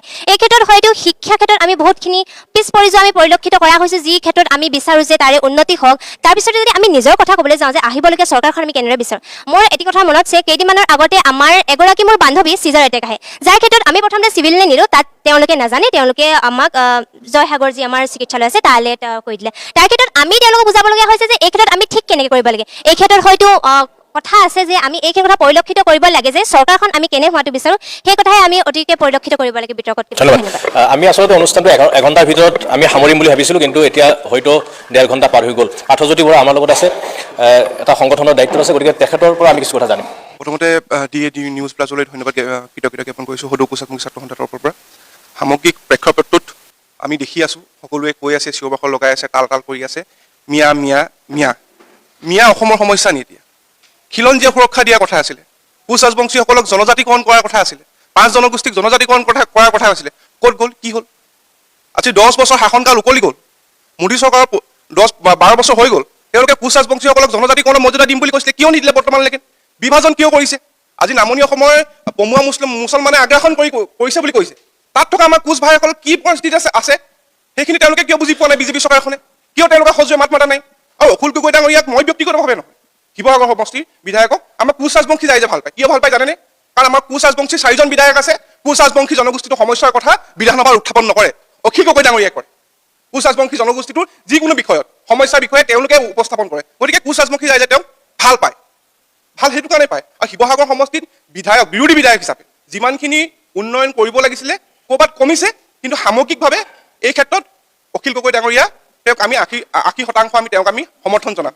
আৰু এইটো কথা ক'ম যে বিগত 15টা বৰ্ষত কংগ্ৰেছ চৰকাৰ আছিলে, সেই কংগ্ৰেছ চৰকাৰৰ দিনত যেতিয়া আপোনাৰ স্বৰ্গদেউ চাউলুং চুকাফা যিখন আমাৰ মাল্টি স্পেচিয়েলিটি হস্পিটেল আহিছিলে, সেই হস্পিটেলখন আপোনাৰ এই জয়সাগৰৰ আমাৰ মেডিকেলৰ বেক চাইডে বহুৱাৰ কথা আছিলে, সেইখন ইয়াৰ পৰা লৈ যোৱা হ'ল থাউৰালে। কেঞ্চাৰ হস্পিটেলখন বৰ্তমান সময়ত লৈ যোৱা হ'ল থাউৰালে। কিয় লৈ যোৱা হ'ল? বৰ্তমান থাউৰা বিধায়কজন কোন হয়? সুশান্ত বুঢ়াগোহাঁই ডাঙৰীয়া। তেওঁ মুখ্যমন্ত্ৰী এটাক ভাল পায়, গতিকে তেওঁ মৰম ভাল পোৱা স্নেহ তাত দিছে। শিৱসাগৰত দিম বুলি ক'লে মাটিৰ অভাৱ নাই নহয়। আজি আপোনালোকে গৈ চাবগে জয়সাগৰৰ মেডিকেলৰ বেক চাইডে থকা মাটিখিনি কিন্তু দখল হৈছে তাত, সেইখিনি চৰকাৰী ভূমি। আপোনালোকে চাবগে তাত, আমি দেখিছোগে, নিজে গৈ চাইছো। গতিকে এই ক্ষেত্ৰখনত চৰকাৰখনে কিছু কৰণীয় আছিলে, আৰু এই নিৰ্বাচনৰ প্ৰাক মুহূৰ্তত এই যে জাতিগত বিভেদবোৰ যে ভৰাই নিদিবলৈ আমি আহ্বান জনাইছো। মুছলমান হিন্দু আমি একেলগে আছো, মিয়াৰ কথাটো বাদ দিলো, মিয়াৰ লগত আমাৰ কোনো খিলঞ্জীয়া মানুহৰ সম্পৰ্ক নাই, কিন্তু যিটো বিষবাস্প ভৰাই দিছে প্ৰজন্মৰ পৰা প্ৰজন্মলৈ থাকি যাব। এনেকুৱা এটা বিদ্বেষ মানুহৰ মাজত মানে জাগ্ৰত হৈছে হিন্দু মুছলিম বুলি ক'লে। আজি মই ৰমিজক কাইলৈ চাগে 2 বছৰ 3 বছৰ পিছত পালে ই মুছলমান, ইয়াক মই নামাতো নেকি, এনে এটা পৰিৱেশ মানে ক্ৰিয়েট কৰিবলৈ গৈ আছে। ক'ত থাকে বাকী সময়বোৰত? ক'ত থাকে? মুছলমানৰ কথা কয়, মিয়াৰ কথা কয়, নিৰ্বাচনৰ প্ৰাক মুহূৰ্তত কিয় নাই? আজি এটা মোৰ কথা মনত পৰিছে, 25 মে নে 24 মে আছিলে, মই আছিলো মৰিগাঁৱৰ এখন আমাৰ কুশালবংশী ছাত্ৰ সন্থাৰ সভাত। কিবা কাৰণত মই নেলি থানালৈ যাবলগীয়া আছিলে, মোৰ ককাইদেউজন তাতে কৰ্মৰত হৈ আছে, তালৈ গৈছো, তাক কৈছে ৰেড মাৰিবলৈ কৈছে, গৃহমন্ত্ৰীয়ে অৰ্ডাৰ দিছে। সেই একে ৰাতিয়ে মৰিগাঁৱত 45 জন, শিৱসাগৰত কিবা কেইজনমান, মানে সমগ্ৰ অসমতে মিয়াৰ এৰেষ্ট কৰিছিলেনে? চৰকাৰে যদি ইচ্ছা কৰে তেওঁলোকে মিয়াক এৰেষ্ট কৰিব পাৰে, তেওঁলোকে কিয় বিতৰণ কৰিব নোৱাৰে? বিতৰণ কৰক না, তাকে লৈ পিনে ৰাজনীতি কিয় কৰে? আমাৰ মাজত কিয় দ্বন্দ্ব লগায়? প্ৰয়োজন নাই নহয়। আজি মিয়া দেখিলে পিটক কাটক, কি কৰে কৰক, আমাৰ ক'বলগীয়া নাই নহয়। আমাৰ মাজত খালি বিভেদটো আনি দিব নালাগে। শিৱসাগৰৰ সম্প্ৰীতিৰ কথা কয়, তাত আকৌ বিভাজন কৰিব নালাগে। তাত ইউনুছ তামুলী ডাঙৰ ফেক্টৰ নহয়। কোন হয় ইউনুছ তামুলী? কি কথা কয়? মিয়া আনিব, চেলেঞ্জ কৰিছে, কিবা কৰিছে, এইবোৰ কথা অযুক্তিকৰ কথা। আমি কুশালবংশী ছাত্ৰ সন্থাই পুনৰবাৰ আপোনালোকৰ মাধ্যমেৰে আমি আহ্বান জনাম চৰকাৰখনলৈ, বিশেষকৈ যে অসমৰ সৰ্ববৃহৎ যিটো জনগোষ্ঠী কুশালবংশী জনগোষ্ঠীৰ মাত্ৰ 5 জন বিধায়ক আছে, আৰু সৰ্ববৃহৎ জনগোষ্ঠীৰ পৰা মাত্ৰ এজনো কেবিনেট মিনিষ্টাৰ বৰ্তমান সময়ত আমাৰ হাতত নাই। গতিকে আমি দুৰ্দশাত আছো, হতাশাত আছো। আমাক আশ্বাস দিয়া হৈছিলে, সেই আশ্বাস পূৰণ কৰিব লাগিব, নহ'লে অনাগত দিনত আমি আমাৰ নিজৰ চিন্তা আমি প্ৰকাশ কৰিবলৈ বাধ্য হ'ম। ধন্যবাদ। অসমৰ 6 জনগোষ্ঠীৰ জনজাতিকৰণৰ বিষয়টো এটা গুৰুত্বপূৰ্ণ বিষয়।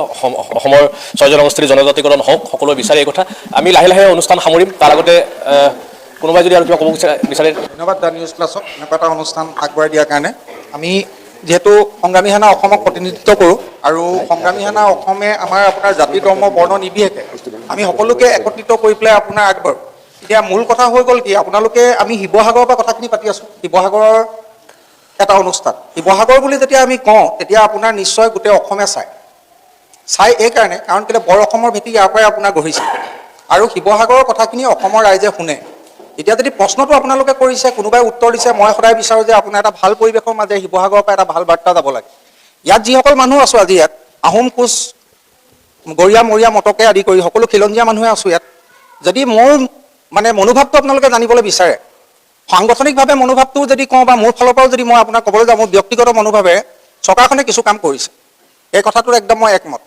চৰকাৰখনে কিছু কাম কৰিছে, নকৰা নহয়, যিখিনি কাম বিগত 15 বছৰে হোৱা নাই। আৰু অখিল গগৈ ডাঙৰীয়াৰ স্থিতিৰ কথাত যদি মই আপোনাৰ যাওঁ, হয় বিৰোধী বিধায়ক হিচাপে অসমত আমি দেখিবলৈ তেখেতকে পাই আছোঁ বৰ্তমান, আৰু তেখেতে আপোনাৰ কিছু সংখ্যক কথাত, কিছু সংখ্যক কৰ্মত আপোনাৰ আগভাগ লৈ পেলাই বিৰোধীৰ যিটো স্থিতি গণতন্ত্ৰত থাকিব লাগে, সেই স্থিতিটো তেওঁ বহন কৰি থকা আমাৰ চকুত পৰিছে, সেইটো নহয় বুলি ক'ব নোৱাৰোঁ। কিন্তু বৰ্তমান চৰকাৰখনৰ যিখিনি আপোনাৰ আজি উচ্ছেদ বুলি কৈ পেলাই আজি মিয়াৰ নামত বা কিবাৰ নামত, আপোনালোকে যদি ভালকৈ লক্ষ্য কৰে, আমাৰ ককাইদেউহঁতে কৈছে, মই যিহেতু গৰীয়া সম্প্ৰদায়ৰ ল'ৰা, অসমীয়া খিলঞ্জীয়া গৰীয়া সম্প্ৰদায়ৰ ল'ৰা, এছাৰ নামত মোৰ নাম আহিছে, একো প্ৰব্লেম নাই। কিন্তু এটা কথা হয়, স্বাভিমানত লাগিছে। চৰকাৰে এই কথাবিলাকো অকণমান দৃষ্টি নিক্ষেপ কৰিব লাগে। কিন্তু চৰকাৰখনে আজি মহিলা উদ্যমিতা আঁচনিয়ে হওক, বা আপোনাৰ যদি ভালকৈ আমি লক্ষ্য কৰোঁ, কাজিৰঙাত এটাও কিন্তু গড় মৰা নাই। সত্য কথাখিনি, চৰকাৰৰ ভাল কথাখিনিক আপোনাৰ সমৰ্থন কৰি আৰু বেয়া কথাখিনি বিৰোধিতা কৰিব লাগিব, তেনেকুৱা কথা থাকে।